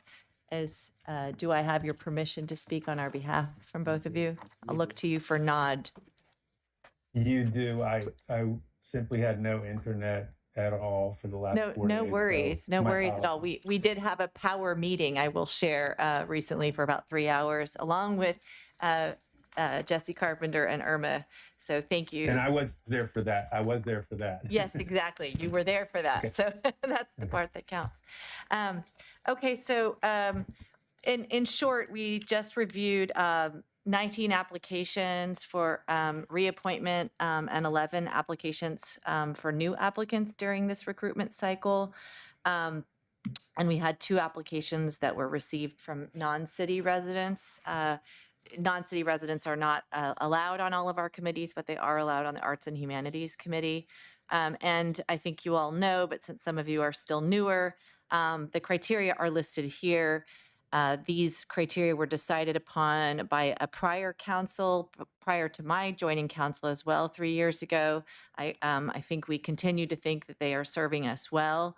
They include residency and other individual committee requirements, an expression of interest from residents, technical expertise and/or lived experience, organization and community affiliation. We have a diversity and inclusion criteria, including age, race and ethnicity, gender, and ward diversity. And then we look at the different contributions that individuals can make to the group, such as their skills, their lived experience, their teamwork, and their perspective. In 2021, as I just referenced, there were changes made to city committee scopes and membership that were designed to increase effectiveness and efficiency, attract new members from our community, and employ innovative ways to engage our residents who tend to be harder to reach. I'm going to speak to that in just a moment, but if you'll go ahead and flip to the next page and see the recommendations that we've made, I'll just ask the mayor, shall I go ahead and read these out? There are quite a few names. We are ready to do that as a committee, but I don't know whether that's necessary. I cannot recall. I'm looking at It's a lot of names. They are yeah. posted on the Yeah, website. so I don't think we along with need the to read agenda item. them. Okay, I'm going to let everybody, take a look at these. We're not voting on them right No, away, we're right? voting Yeah, next week. yeah, that's right. So I physically will not be here to look at each of you in the eye, but I do invite you to ask any one of us any questions that you might have, having looked at this list freshly. We did review this list, but I'm not sure how long you've had to look over it. I think a few things that I want to draw your attention to. I actually, once again, so a year ago, and I haven't shared this even fully yet with my colleagues, 6 months ago, when all of my new council members joined me, I spent a number of hours creating tables and charts for myself because I was really quite curious about what kind of progress we'd made on some of the criteria that we set out to achieve in full. And I went ahead and got really interested in the data again today and dug through it.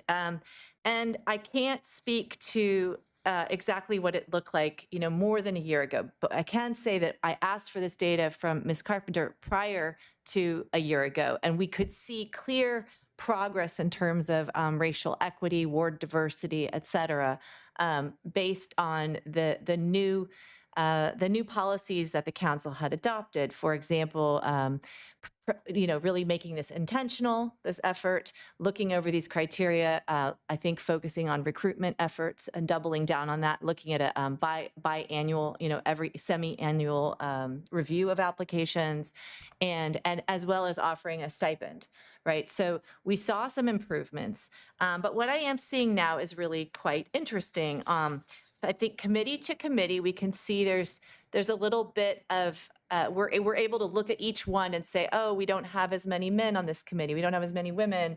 We don't have as much age distribution in this area, or we don't have this kind of experience yet. And look what this person brings. We're getting about approximately the same number of applicants as we have openings, or we're still not having enough applicants, I would say.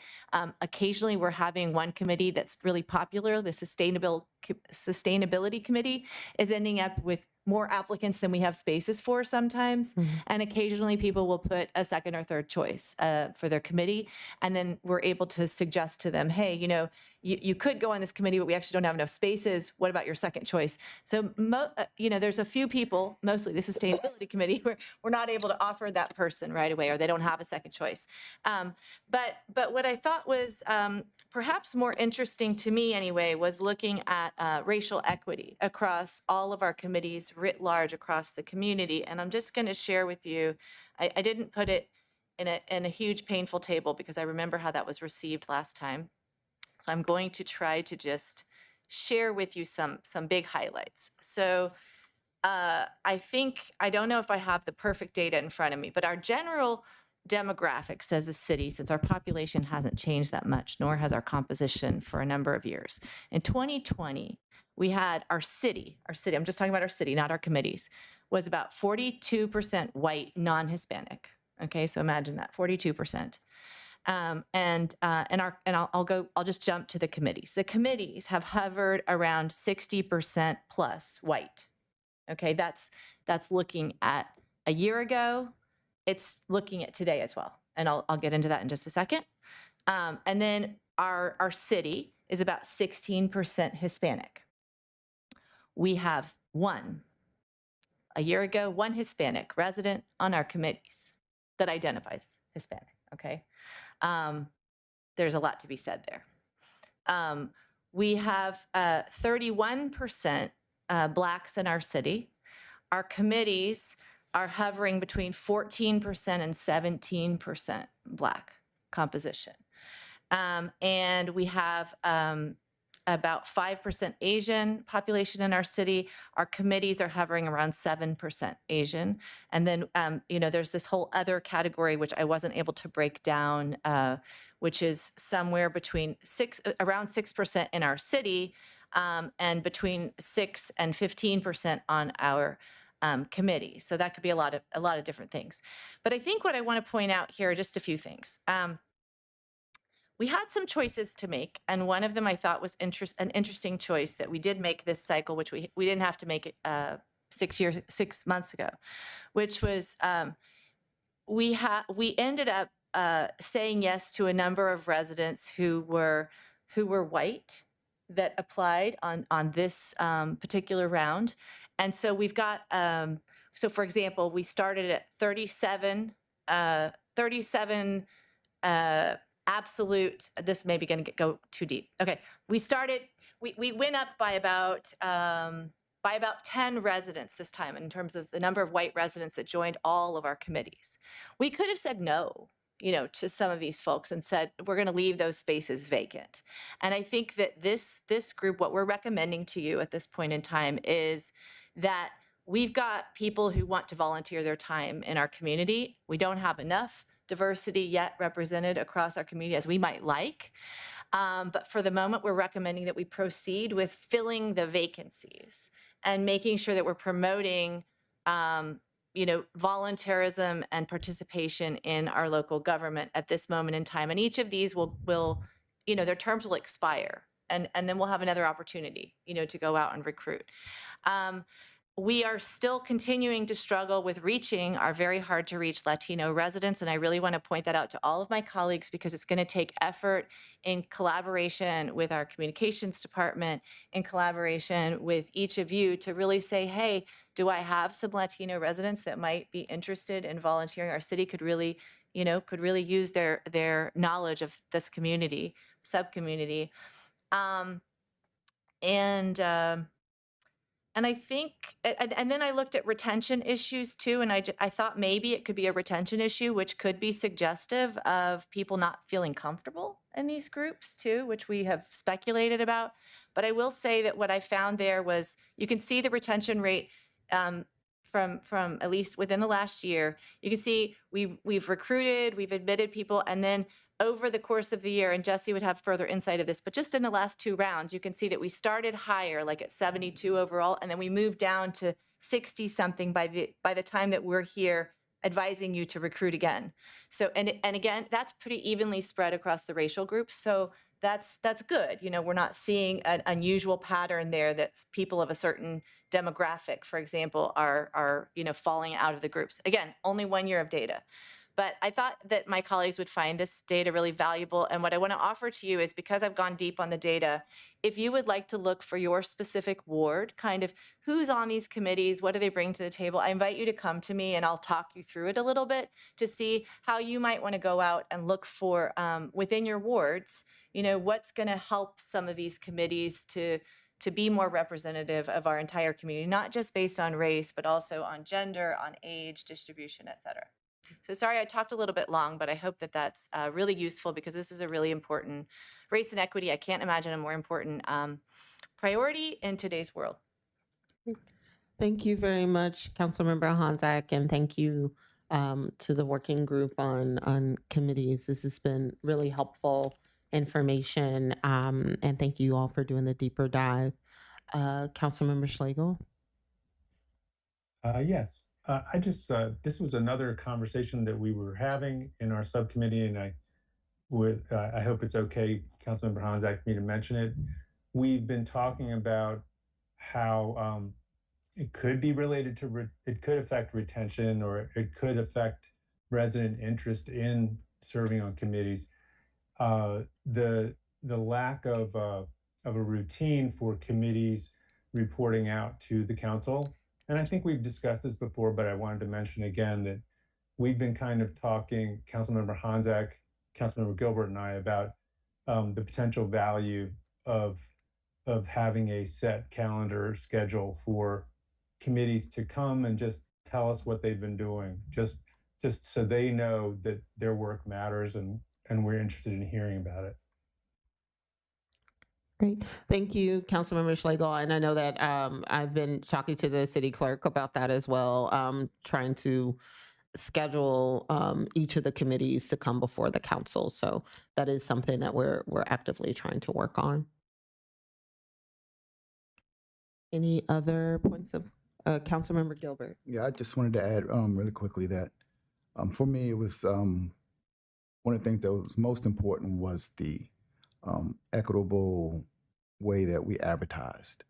And I think going forward, that's more important than right now. We know it's going to take a minute before we get those numbers up and we can get the diversity that we want. So that was important. And as well as I wanted to mention that I scheduled a meeting with the chief, and we're soon going to be talking about the noise board and ways that we can hopefully move forward with that, and possibly either get the police department involved or continue with the two-party noise complaints and continue with the noise board. Thank you. Okay, awesome. Well, thank you all again. And just as a reminder, these appointments will come back before the council next week for a vote. And Mayor? so, I'm sorry, City Clerk? Yes, may I add one thing? The group did not have a chance to look at the applicants for the Council Compensation Committee.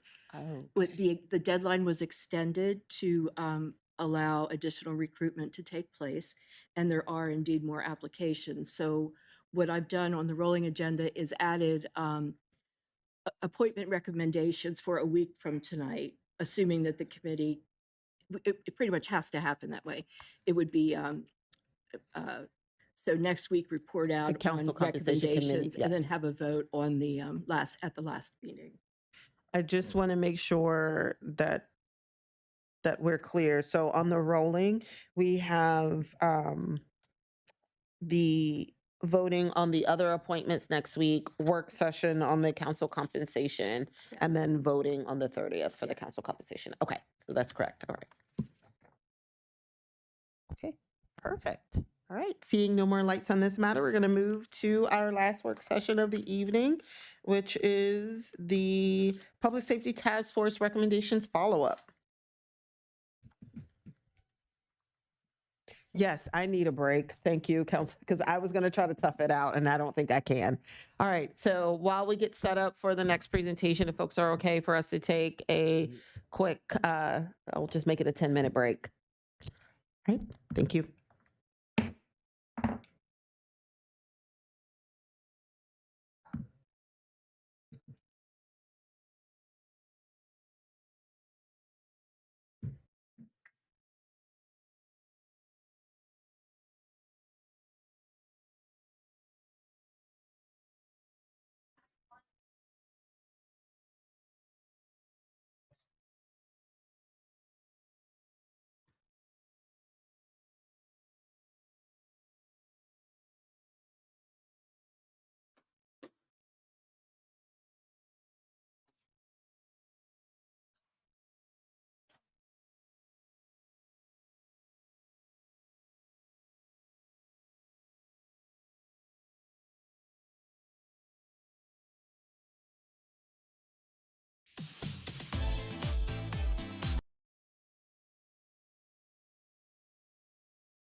right?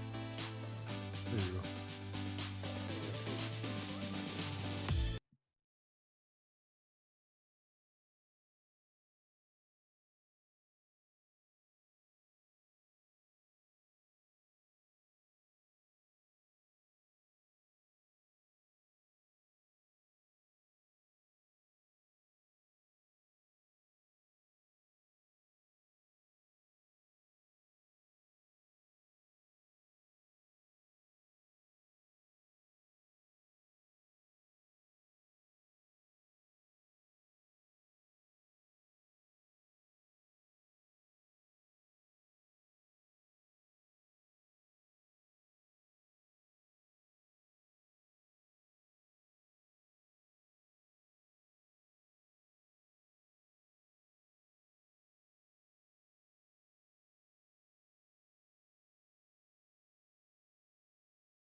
All right. Thank you all so much for allowing us to take a little bit of a break.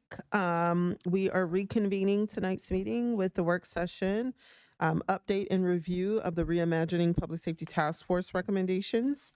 And so with that, I will turn things over to City Manager DeSpirito to walk us through the next set of recommendation follow-up actions.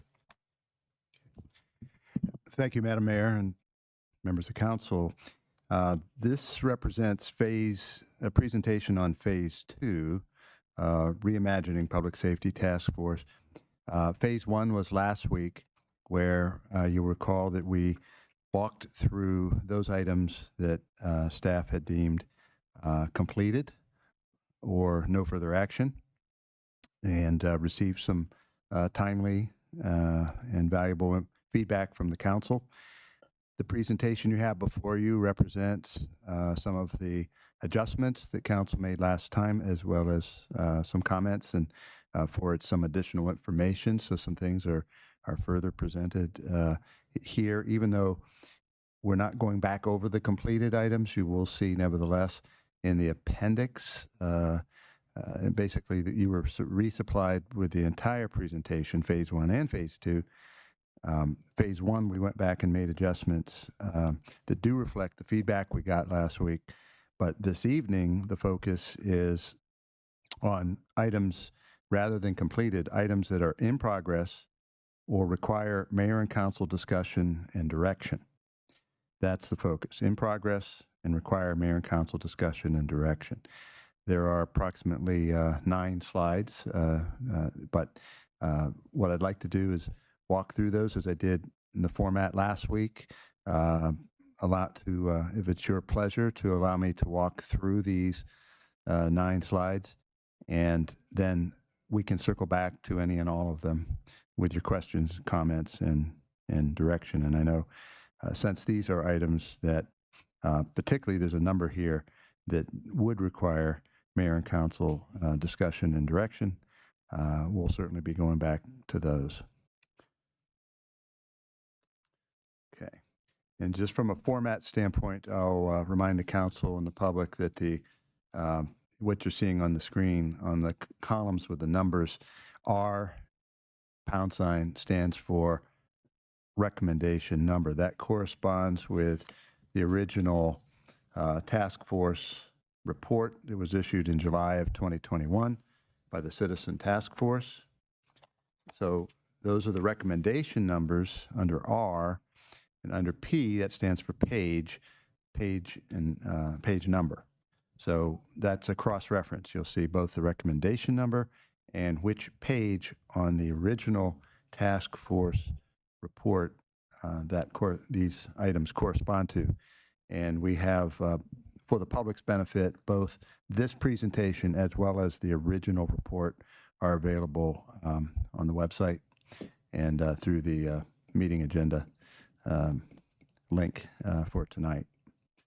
So starting off, and we also, just to remind, we have a number of different themes that the mayor and council had at its last update several years ago, had organized this subject matter around. This first theme that we'll address is community engagement and education.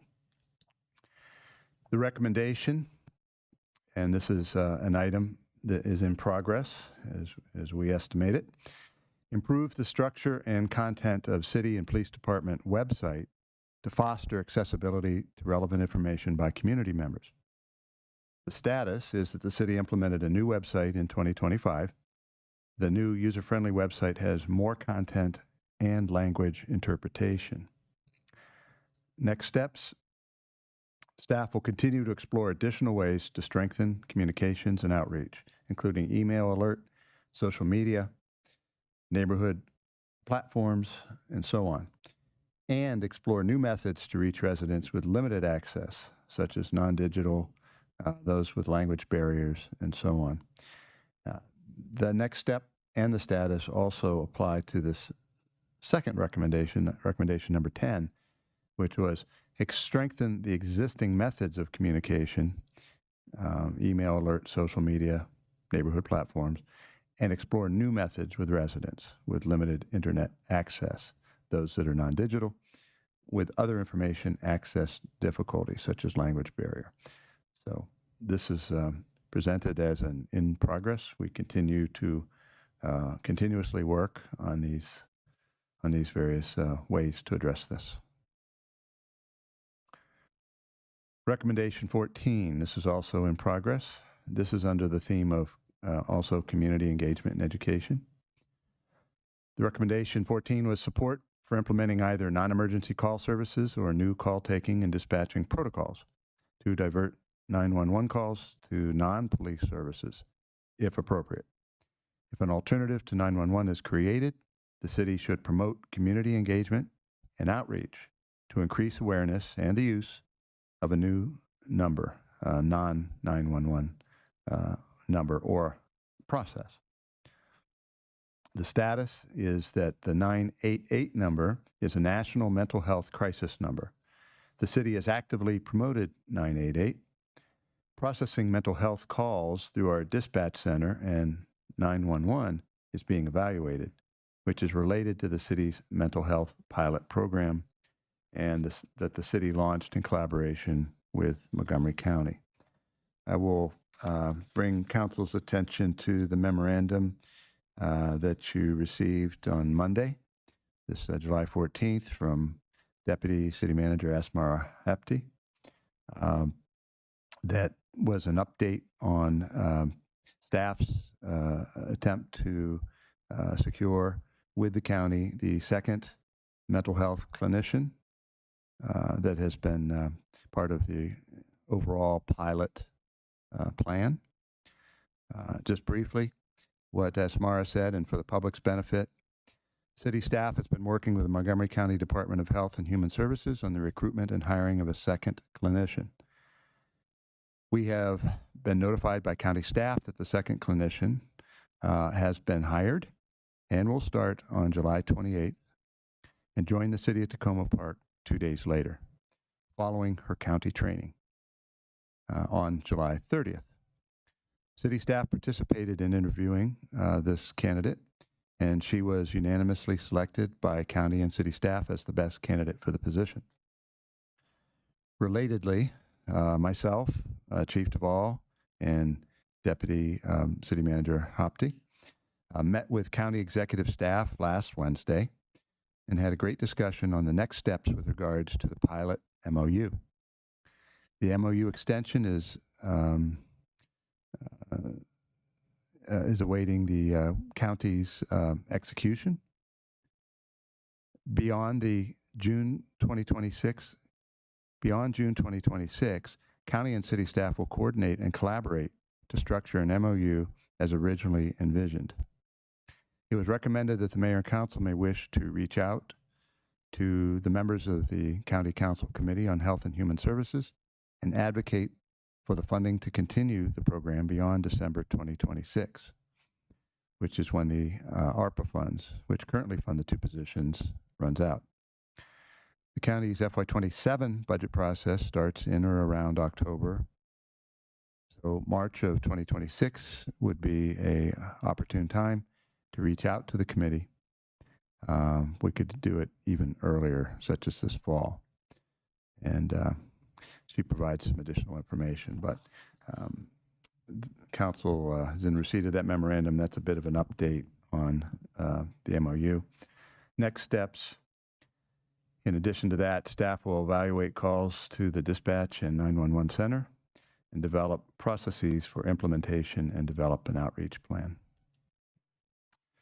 Recommendation 19, provide clear communication of policing priorities on allocating policing resources to serious criminal activities with a focus on community engagement and investigating serious crimes.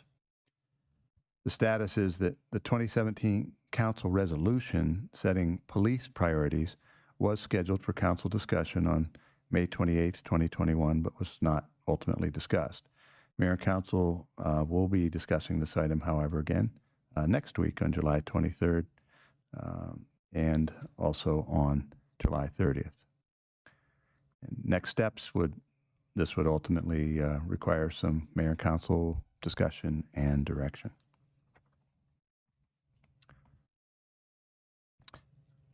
We're still under community engagement and education. This is one where we're recommending further review and discussion. The recommendation 1 was establish a permanent civilian staffed volunteer Tacoma Park Public Safety Task Force to ensure a community standing committee monitors progress in implementing these recommendations and develops new recommendations following review of future practices. The status is further discussion is required to evaluate if a task force reporting to the council is needed. And the next step would be for the mayor and council to discuss this and ultimately provide direction regarding the establishment of a task force.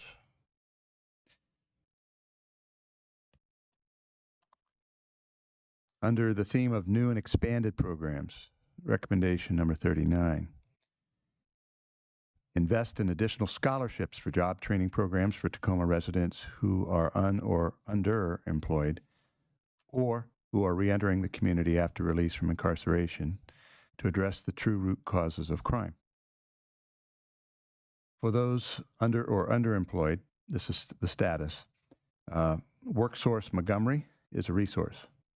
For those reentering the community, the Montgomery County Correctional Facility Reentry Services Unit facilitates many collaborative activities to provide offender opportunities for successful transition from incarceration back to the community. And next steps, we would continue to work to refer residents to appropriate resources. Recommendation number 40, create a Tacoma Park mentorship program to expose students to new opportunities and realities and expose both mentors and students to new cultural backgrounds and frames of reference. The status is that staff is seeking partnerships with service providers and businesses for its summer youth programs. Staff has been engaging youth and teens in the form of mentoring to include life skills and socio-emotional skills. Next steps, a Recreation Department Teens Coordinator will focus on connecting with teens and young adults ages 17 to 24 and provide developmental and skill building opportunities.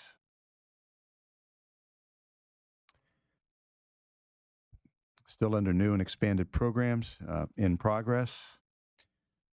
Recommendation 48, offer courses that allow Tacoma Park residents and staff to learn about the breadth of identities in Tacoma Park, enhance cultural competency and anti-racism practices, explore the cultural diversity of Tacoma Park through fostering conversations and team building scenarios, and provide communities with divergent backgrounds a vehicle to explore their commonalities and shared humanity. Status is, in 2021, the city hosted the Tacoma Park Equity Walk, designed to challenge community members to explore equity by examining who we are and what makes us feel valued and included. The program was funded with a grant from America Walks, Inc. Next steps, potentially explore other organizations such as GARE and funding resources to continue to host such trainings. Under the theme of policing policies, recommendation 3, and this we consider in progress. Establish a 24-hour line and an online system where residents can request a non-armed police response. The status is that a national 24-hour hotline, 988, is available. Calls are answered by experienced mental health specialists 24 hours a day. Next steps, continue to work with our county partner to fully implement the mental health pilot program. Recommendation number 4, train 911 dispatchers and establish protocols to refer mental health emergencies and other non-police calls to non-police resources.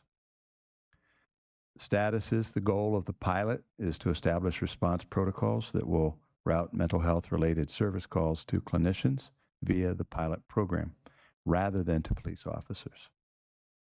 Next steps, continue to collaborate with the county to seek external funding to sustain this program here in Tacoma Park.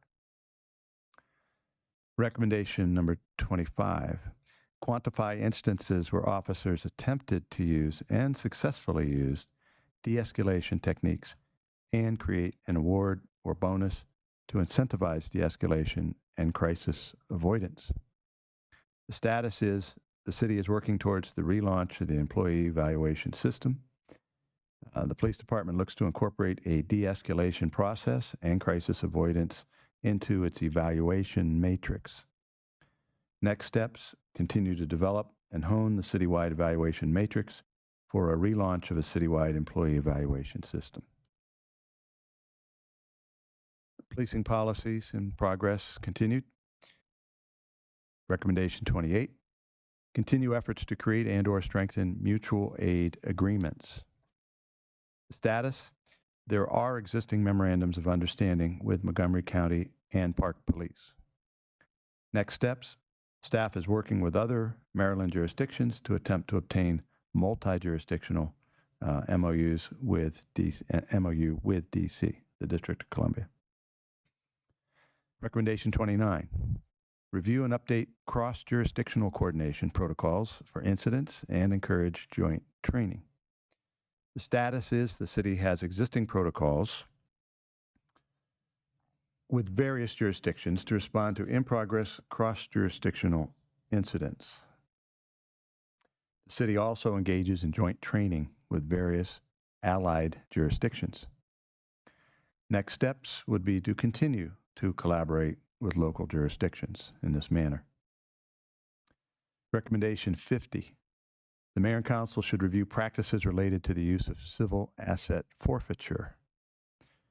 Status. The Police Department will provide a written overview of the city's civil asset forfeiture policy for Mayor and Council review.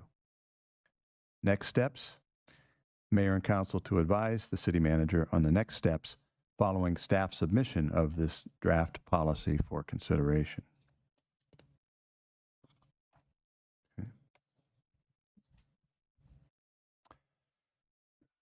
Theme, city organizational structure and training. Items in progress. Recommendation 5, city resource coordinator to coordinate community activities, groups, and neighborhoods. The status is the city staff is exploring initiatives such as community connectors and other partnerships to assist with and implement this recommendation. And I will note that Mayor and Council is in receipt of a memorandum from yesterday, the 15th, from Ryan Kelly, who had provided an overview of the community connectors, basically an update on the community connectors topic, ultimately suggesting a work session with the Mayor and Council at a future date so that you can consider the options that are provided by staff in this memo and have an opportunity to provide direction to staff. So next steps, identify partners. The city recently submitted an application to the National League of Cities Community Engagement Academy. If the city is selected for the program, city staff and community organizations will benefit from training on community organizing, information dissemination, and networking as part of the city efforts to implement a community connector program designed to increase community outreach and engagement. Recommendation number 8, provide training and update protocols to ensure sensitivity, cultural competency, and fairness in official statements released by the city. The status is that the police department has provided a number of trainings for its communications team. And mayor and council is in receipt of a memorandum. Also, in this case, well, I'm not entirely sure it's been forwarded. I can make sure that we can. There was too much information to provide here just on the screen, but we'll make sure that that's available, and we'll have all of these things publicly posted. But there's a Chief Duvall provided a memorandum with examples of 4 major trainings that our police public information officer, Kathy Plevy, has attended on this subject. Next steps. Staff regularly reviews policies and procedures for continued improvement. Staff is also exploring various training and professional development opportunities for its communications staff.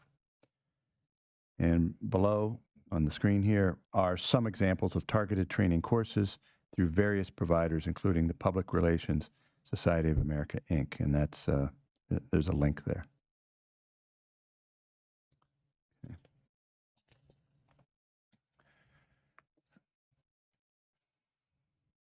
And I believe this is the last slide.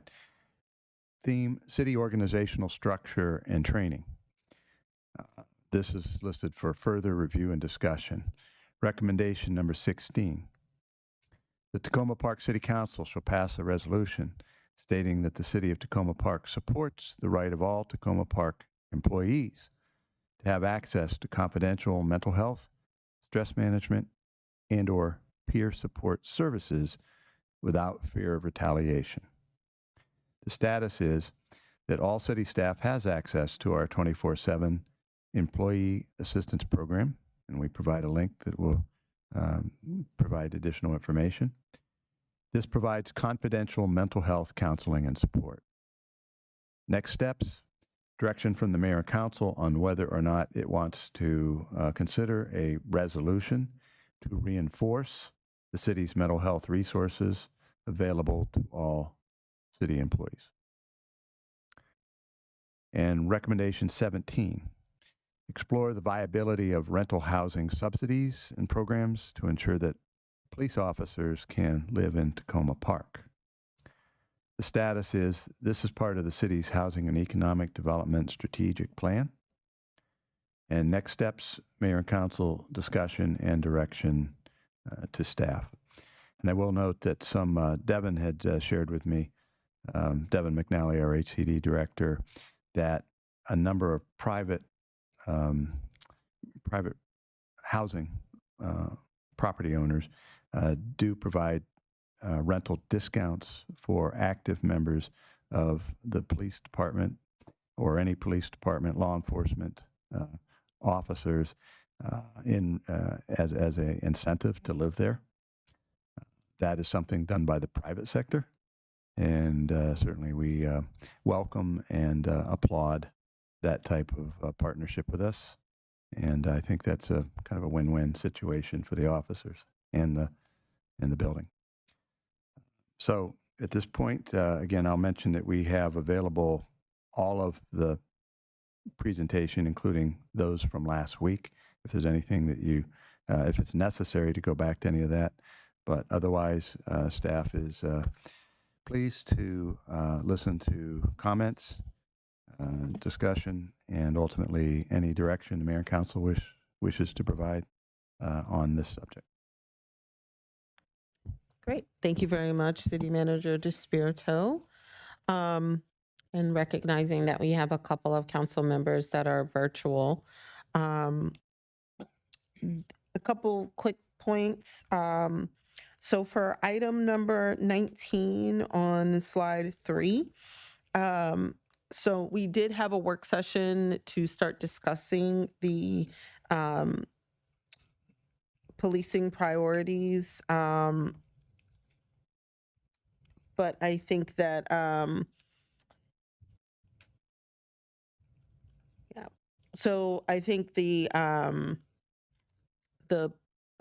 policing priorities or the resolution update was put on hold for us to have these conversations.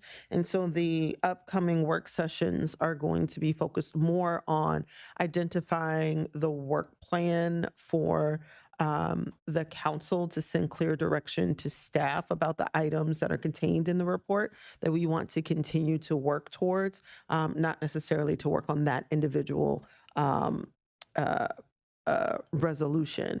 The idea being once we have some clearer understanding of where we stand with the other recommendations, the council would in the fall pick up reconvening, having conversations around our priorities for the police department. So I think that's one thing that we do that we will need to update in terms of the status. It would be helpful for me to get a little bit of thoughts, and maybe this is a point of discussion for council regarding the public safety, the standing committee on with the purpose of monitoring progress and implementing these recommendations and developing new recommendations following review of future practices. It might be helpful for our subcommittees on committees to maybe take this, I think I might have mentioned this, but take this up as a point to kind of help facilitate council discussion about, because after hearing what Councilmember Hanzek shared and recognizing that we often have difficulties with recruitment, and I'm also very big on not establishing a standing committee unless there is something worth having them stand for. The question came to me about where we would likely be after this exercise in terms of council determining which items we feel there's been enough work done, and so we consider them complete for the purpose of the council, and then which items are things that need to be done, that the council will be developing the resolution, solidifying the work plan, and kind of setting that stage. So then what would be remaining for a standing committee to do, was the question that I raised. I mean, I think I don't want to immediately just say, no, we don't need this recommendation, but I think it warrants discussion, but I'm just trying to figure out what a standing committee would ultimately be left to do, if included as part of the work plan. Council member Landman. Maybe could I speak to that issue in Mhm. particular? So I think that that there are a couple of relatively specialized topics that might remain after this round of recommendations are implemented. The two that come to mind that I think we might want to recruit people with specialized knowledge for something that when we talked about this and when we talked about committees and boards earlier, we talked about maybe the format might be for something more like a task force than a standing committee. One is this issue that we talked about last week, which is the data that are collected and its security and protection from being, swept up by, ICE or the federal government in ways that we may not have foreseen or wanted, and data privacy and security. And there may be people in our community who could serve on a task force like that, who may have absolutely no interest in, say, for example, mental health. And we might try and form a task force to look into that for us and with us. And they might work with, say, our IT team and our police to look into that. And then they would, when we turn to mental health issues, they might say, thank you, not interested. And then we do have some members of the community that have already been working with us specifically on the mental health clinicians. They have a different skill set, different contacts, and I think they would very much welcome the opportunity to serve on a task force to help us continue to implement and advocate for the mental health clinician program to be carried forward, to be funded, to be, liaised with and function with the county committee. And I think it would be helpful to us to have a task force to help make that happen. That's been devoted to making that an effective program. So those are examples where those would be in the form of a task force and not sort of a generalized, policing function. So I think it's something we should look at with particularized things we're trying to accomplish that were major outcomes of this effort that are kind of about different specific things we still want to do. Thank you. Thank you, Councilmember Landman. I'm sorry, Councilmember Honzak, did you? Okay. Yeah, I think you raise a good point, Councilmember Landman, about when we get to the point where we're actually starting to think through what warrants a task force and what doesn't. I would say a task force for advocacy is not necessarily what we would need. So from the mental health perspective, if it's just a matter of trying to make sure that we're advocating the county, that we're pulling together resources, we wouldn't need a task force for that. But if it were, hey, we're trying some strategy for addressing mental health service needs in the community, that might include the clinician community, nonprofits, what our police department is doing and the like, and we're bringing folks together for that purpose, that would make sense to me for a task force. It would go beyond what I think the intent was here, but that would make more sense for the as a task force idea. But I just wanted to kind of drop that nugget because we're going to continue to have these types of conversations in terms of how we want to deal with this particular task force recommendation, which is one that I think falls squarely in the council's lap in terms of addressing. There was a couple of other places where it seemed a little in some places I can ask offline just to see if we could get a better idea on what the timeline is. But for item number 29, the review and update cross-jurisdictional coordination protocols for incidents and encourage joint training. And we say that our goal is to continue to collaborate with local jurisdictions. I guess my question on that one is, and I hate to say this, but when are we going to be done? Because the recommendation read a little bit more concrete in terms of reviewing and updating protocols and developing that a joint training plan. So it says we have existing protocols. Has there been any adjustments after the release of this report? I can turn you on. Hold on one second. There you go. I think it goes back to the question with a lot of these recommendations is, are they ongoing or are they completed? As a result of the task force, we again reviewed all of our interjurisdictional protocols. We do continuous training with all of our allied partners. We sponsor training where they come in here and work with us. We go to their training. All of our officers are trained through the Montgomery County Police Academy. We've had joint enforcement actions. We had a joint enforcement action with the District of Columbia and Prince George's County along New Hampshire Avenue. So we have these protocols in place. So this could fall into the completed category if you're reading it as such, because we did review the protocols.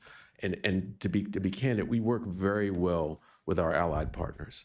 And the main concern that we had, if we're talking about cross-jurisdictional issues, is not having the ability and the jurisdiction in the District of Columbia with that MOU. But that's a different, separate, and distinct issue. So, in my opinion, in the spirit of what the task force was trying to apply, it should be in the completed. Now, is it going to be a continual thing that we do? Absolutely. Yeah. So, because I tend to agree, and I think one of the things that would be helpful, you had mentioned last week that there's typically a cadence for when certain items come up for re-review. Are these protocols like every 3 years you go back and take another look, or? When we talk about protocols, so there's different things that we talk about training, and that there's nothing necessarily in writing that says that we must do certain training with this certain allied agency, or there's nothing in writing. These are just common sense, mutual aid, working together type situations.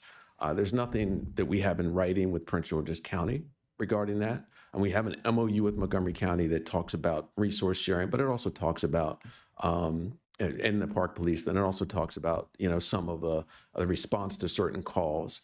And there is no stipulated review date, such as our general orders. We don't have that for these. But these are just common sense approaches. There's not necessarily, we can't put in writing that, okay, we are going to share information real time, crime analysis, or we're going to work jointly with you to address certain situations. They're very fluid in nature. So this isn't necessarily something when you talk about, protocols, it's not necessarily something that's in writing, if that makes any sense. I don't know if I explained that well, but it's not the same as a general order that is specifically in writing to do a specific thing for a specific topic. This is so varied that it not necessarily, one shoe fits all, if that makes any sense. Yeah, no, that's helpful, because I was envisioning that there's actually a protocol that's in place that maybe is not the same as the MOU, but maybe it is a part of the MOU, like an agreement in terms of how you would respond to different events and the like. So, and it would be incorporated somehow and agreed upon trainings, the joint trainings that you all would do, and that would be in writing somewhere. But it sounds like maybe it's It is with the jurisdictions in which we have MOUs. Okay. And we have an MOU with Montgomery County and Park Police that are in Montgomery County. We don't have that, and to be candid, no jurisdictions have that in writing. They don't have that type of resource sharing. Just to understand as well, COG, everyone that's a member of the Council of Governments, also has that agreement through COG for resource sharing. For example, when the incidents, and I won't give one specific, occurred in the District of Columbia, through that agreement, they requested our officers and our resources to respond to that incident. So we as members of COG can request that as well, mutual aid assistance, as well as the District of Columbia can do that. Now, when you're going into another jurisdiction like the District of Columbia, there are situations like when, with my former agency, when we assisted with the parade, for example, during the presidential inauguration, all of our officers had to be sworn in on a temporary basis as law enforcement officers in the District of Columbia. So there are many different ways that this is kind of in writing, I guess, through COG.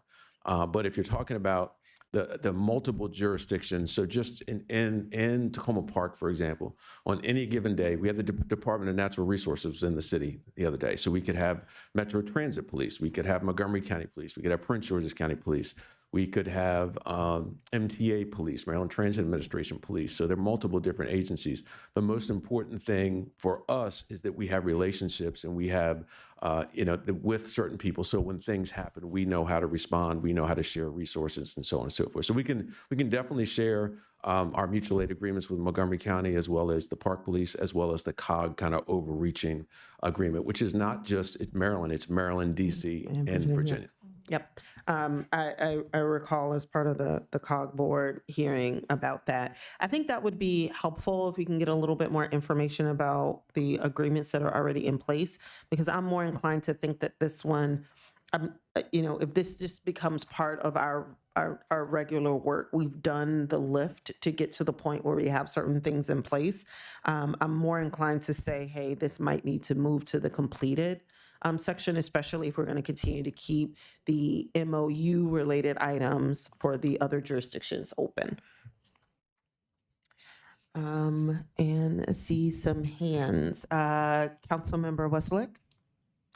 Thank you. I first pressed this because I wanted to chime in about, I'm glad that we're putting back on the table the discussion about whether or not there is an ongoing task force, primarily because I'm thinking of understanding the environment that brought about this 2021 report and how in 2025, there's also a very strong need for us to think about public safety for our community, and it's different.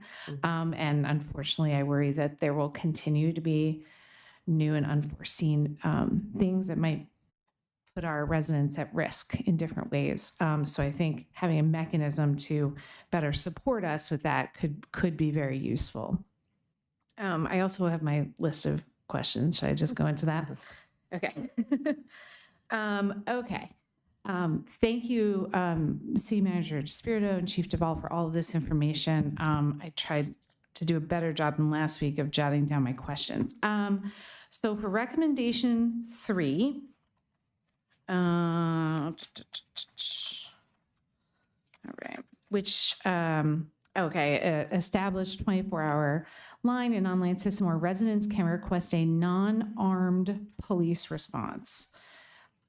Can residents request a non-armed police response today? The simple answer is no.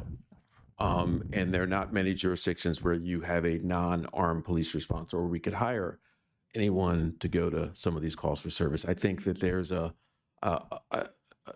people don't understand the violent nature of certain calls for service.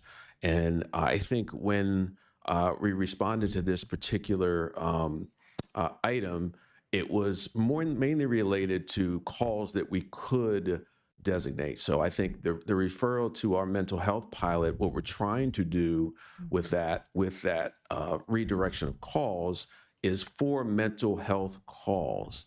Ones that would not require a police officer would be diverted to clinicians only. Therefore, that would be a non-police response. But is there a number that you can call to say, I want a non-armed police officer or not? No, that's not. And I think that became more complicated. And I recall the conversations when the task force had these conversations. And I think they were thinking more along the lines of like a neighborhood services or some type of other resource that would be able to handle certain calls for service, but I'd have to go back and take a deep dive into it. But the straight answer is no. Yeah. But I think what we're trying to do through the pilot and through other things is to divert as many calls away from a police response. And we're also doing that not necessarily with residents calling in and asking for a non-armed police response, but also through using technology as a force multiplier. So every time we install a new red light camera, or a new speed camera, or a new stop sign camera, we are eliminating the need for a police officer to have direct contact and have those contacts. So we're using that as a force multiplier as well. We're also using other technology. The camera trailer that's currently placed at Flower and Piney Branch is another example of that. So I don't know if that directly answered your question, but to answer, no, there's no number you can call to get it. I also just want to piggyback off of that point because just in terms of context, and I would have to go back and take a look at where these recommendations fell because there was a very strong desire amongst the task force to make sure that we were able to address the growing mental health needs that were happening in the area, keeping in mind that we're dealing with COVID, people are coming out of COVID, there's just a lot of stuff happening. And 988 was not fully fleshed out within the state of Maryland yet. Mm-hmm. So it was something that people knew was going to happen, but it hadn't really gone live. And so just in terms of the timing of it, for me, because I flagged this as well, I am reminded of the fact that, if 988 was fully fleshed out in the way in which it is right now, would we have the same recommendation? Because that hotline really does try to get at what I think was the spirit, which was more around trying to make sure that there were non-armed police responses, particularly as it relates to residents that were in the midst of mental health crises. Mm-hmm. Yeah, thank you. Point of order, may I also add on to that particular point? I'm thinking of a couple of things that have come up lately and this particular idea. For example, when I had a home birth, I called 911. Well, actually, I didn't call 911. My household called 911, and what I really needed was an IV tube, and I needed to get to the hospital. But the first people to come in were the police with their guns and my new baby. And I was lying naked on my bed. It was the most uncomfortable thing I've ever experienced in my life. And honestly, I was like, do you really both need to come into my bedroom here? We were very clear on the phone about what we needed. And that would be an instance where I could imagine police might need to be present, as in many unpredictable situations, perhaps in a remote situation, you don't know exactly what's going on. But if they were in partnership, as I guess I am hoping that this will come, where you could ask for non-armed police to be part of the team that comes out for your particular call. It seems to me that would be a better thing that we could make happen, possibly as part of our pilot.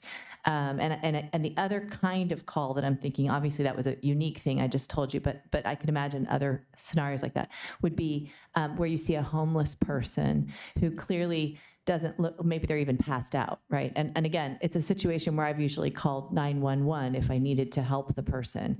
But as you know, we were just talking to Bethesda Cares, and again, it would be, you can see maybe the person not engaged in anything that's even remotely violent. They're so passed out, they wouldn't be violent. But if you could get somebody who might be able to talk to them and just sit and talk to them and help them with whatever, that might be another instance where I could imagine that you would like to have a mental health crisis specialist with the police. So I guess my hope is that we could have the ability to ask for that kind of companioned response.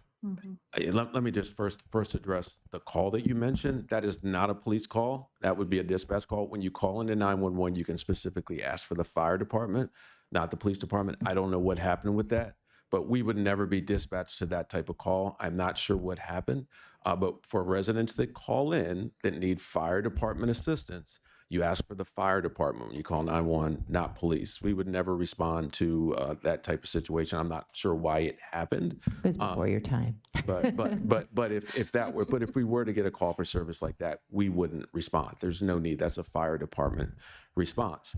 So there are certain calls that you mentioned, homeless subjects. Normally, if it's a health-related issue, it's going to go to the fire department for them to go out, the ambulance to go out and check them out. We are called out as well to protect them. Normally, before we even get there, they can have us disregard. I can't stress enough that some of these encounters are extremely violent, and they go from 0 to 100 in no time at all. Protecting our mental health counselors, our fire department is paramount, and that's the priority. If we're not needed on a call for service, we don't remain on a call for service, and many times we are discontinued before we even get to a call. So I think it's much more complicated in trying to figure out what type of calls, because a lot of times calls come in at one thing, and then they turn out to be something else. And I just want to go back to Councilmember Wesselek. That was you were asking your question. Oh, okay. Oh, thank you. Okay. Moving to recommendation 25,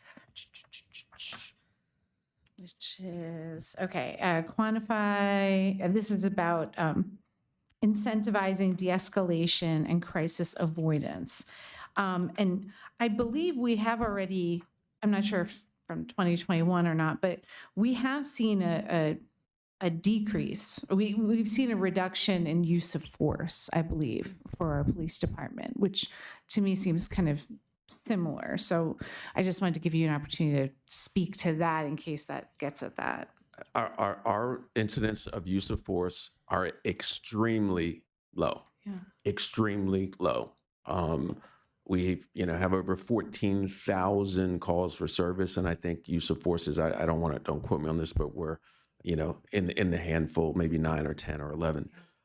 What this is referring to is our reward system. So We have already implemented a reward system through our evaluation system. One of this first on our significant task functions is de-escalation. So I think I talked previously about some of the evaluation system, which was geared towards enforcement and particular numbers, like the number of citations that you issue, the number of arrests. This evaluation and award system has to be consistent with what we want from our officers. So if we want our officers to de-escalate calls, we want our officers to engage the community, our evaluation and reward system has to be consistent with that. And it was inconsistent with that. So I think what this is saying is once the city relaunches our entire reward and evaluation system, we already have a plan in place that specifically singles out de-escalation as a significant task function and rewards officers in their annual evaluations for taking such action. Okay, great, thank you. Recommendation 50. Sorry, I have a couple more. Oh, this is about the civil asset forfeiture. And it said that we would be getting a written overview. And I'm just curious on a broad timeline on when that might be, because I know nothing about this. I can very easily that we have not seized any assets for as long as I can remember. We just don't do it anymore. We used to, you know, if someone was involved in drug activity, we'd seize their vehicle and their money. We just don't do that anymore. So I can provide the basic memo and some overview of the number of occurrences that have actually happened in the city. They're few and far between, and I couldn't even find one that was recent. So that's what that memo would do, is basically just we still want the ability, if we have a major drug kingpin that we stop them and they have 4 kilos of cocaine, we still want the ability to seize their vehicle, but we're not going to seize a vehicle for someone having, marijuana, which was traditionally used to be done. I mean, you'd have, some amounts of marijuana that may be distribution, and the city would move forward with forfeiture. I think when I first got here, we had 4 or 5 vehicles that we'd seized that we ended up having to sell or give back. So we just don't do that as in principle. But that's what that memo will kind of overview, is the number of occurrences over the last 5 or 6 years and what our policy is. Great, thank you. And I just have one more, which is on, number 8, which is about training, ensuring sensitivity, cultural competency, fairness. And I know that it said that we might get a fuller list or more information on that, but I just wanted to check, because I know in the police department's annual report, I did see a list of all the trainings, which was fantastic. I would love more information, because it's hard to know, was that a 2-hour webinar that one person went to? Was this a 3-day conference? So I'm not sure what details will be shared, but I hope that there'll be a little more fleshed out to give a sense of the depth of there's any particular trainings. Yeah, the memo I provided to the deputy city manager overviews the specific courses that were attended, what the duration was, and all that. And they're 4 different courses. Some of them are continued courses, and so on and so forth. So I think you'll see that, and we can. And if any of the courses don't have specific duration, whether or not it was a 2-hour, I mean, there's a big difference in a 2-hour webinar as opposed to a 2-day course. Exactly. So I understand exactly where you're coming from. Okay, great. Thank you. Thank you. And I just want to follow up on that question because it's something that I flagged, that we get information not just as it pertains to communication staff within the police department, but our other communication staff as well. With that, Councilmember Schlegel, saw your hand go up.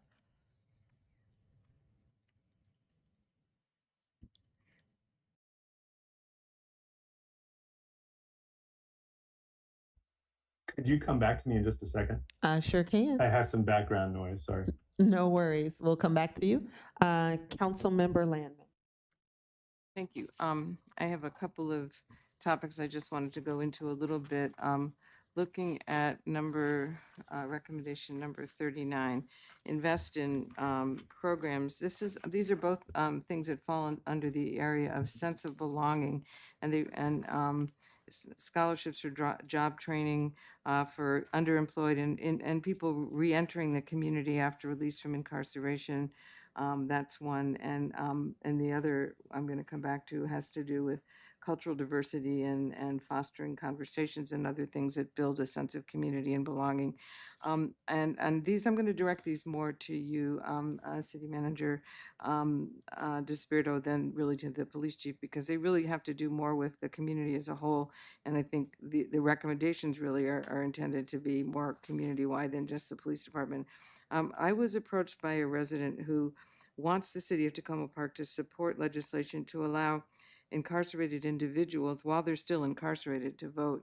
And I wonder actually whether, Madam Mayor, whether that's something that's come up in previous councils. I actually haven't heard it discussed, but apparently legislation has been supported in the state of Maryland before, or has been introduced. And this resident actually wants us to support people to be able to vote in local elections too. But to be able to continue to vote as a resident, even while you're incarcerated, when you know that you're going to be returning to the community. I mean, I think it's an idea that I would like to maybe have the council discuss at some future date, but to continue to have skin in the game if you're going to be returning to the community, it seemed to me like something worth discussing. And anyway, I'll put that out there. That's not really on the city manager, but as something to sort of have a vote of confidence that somebody is going to be coming back here, that they would still be able to have a voice in civic affairs. Seemed like it might merit a conversation.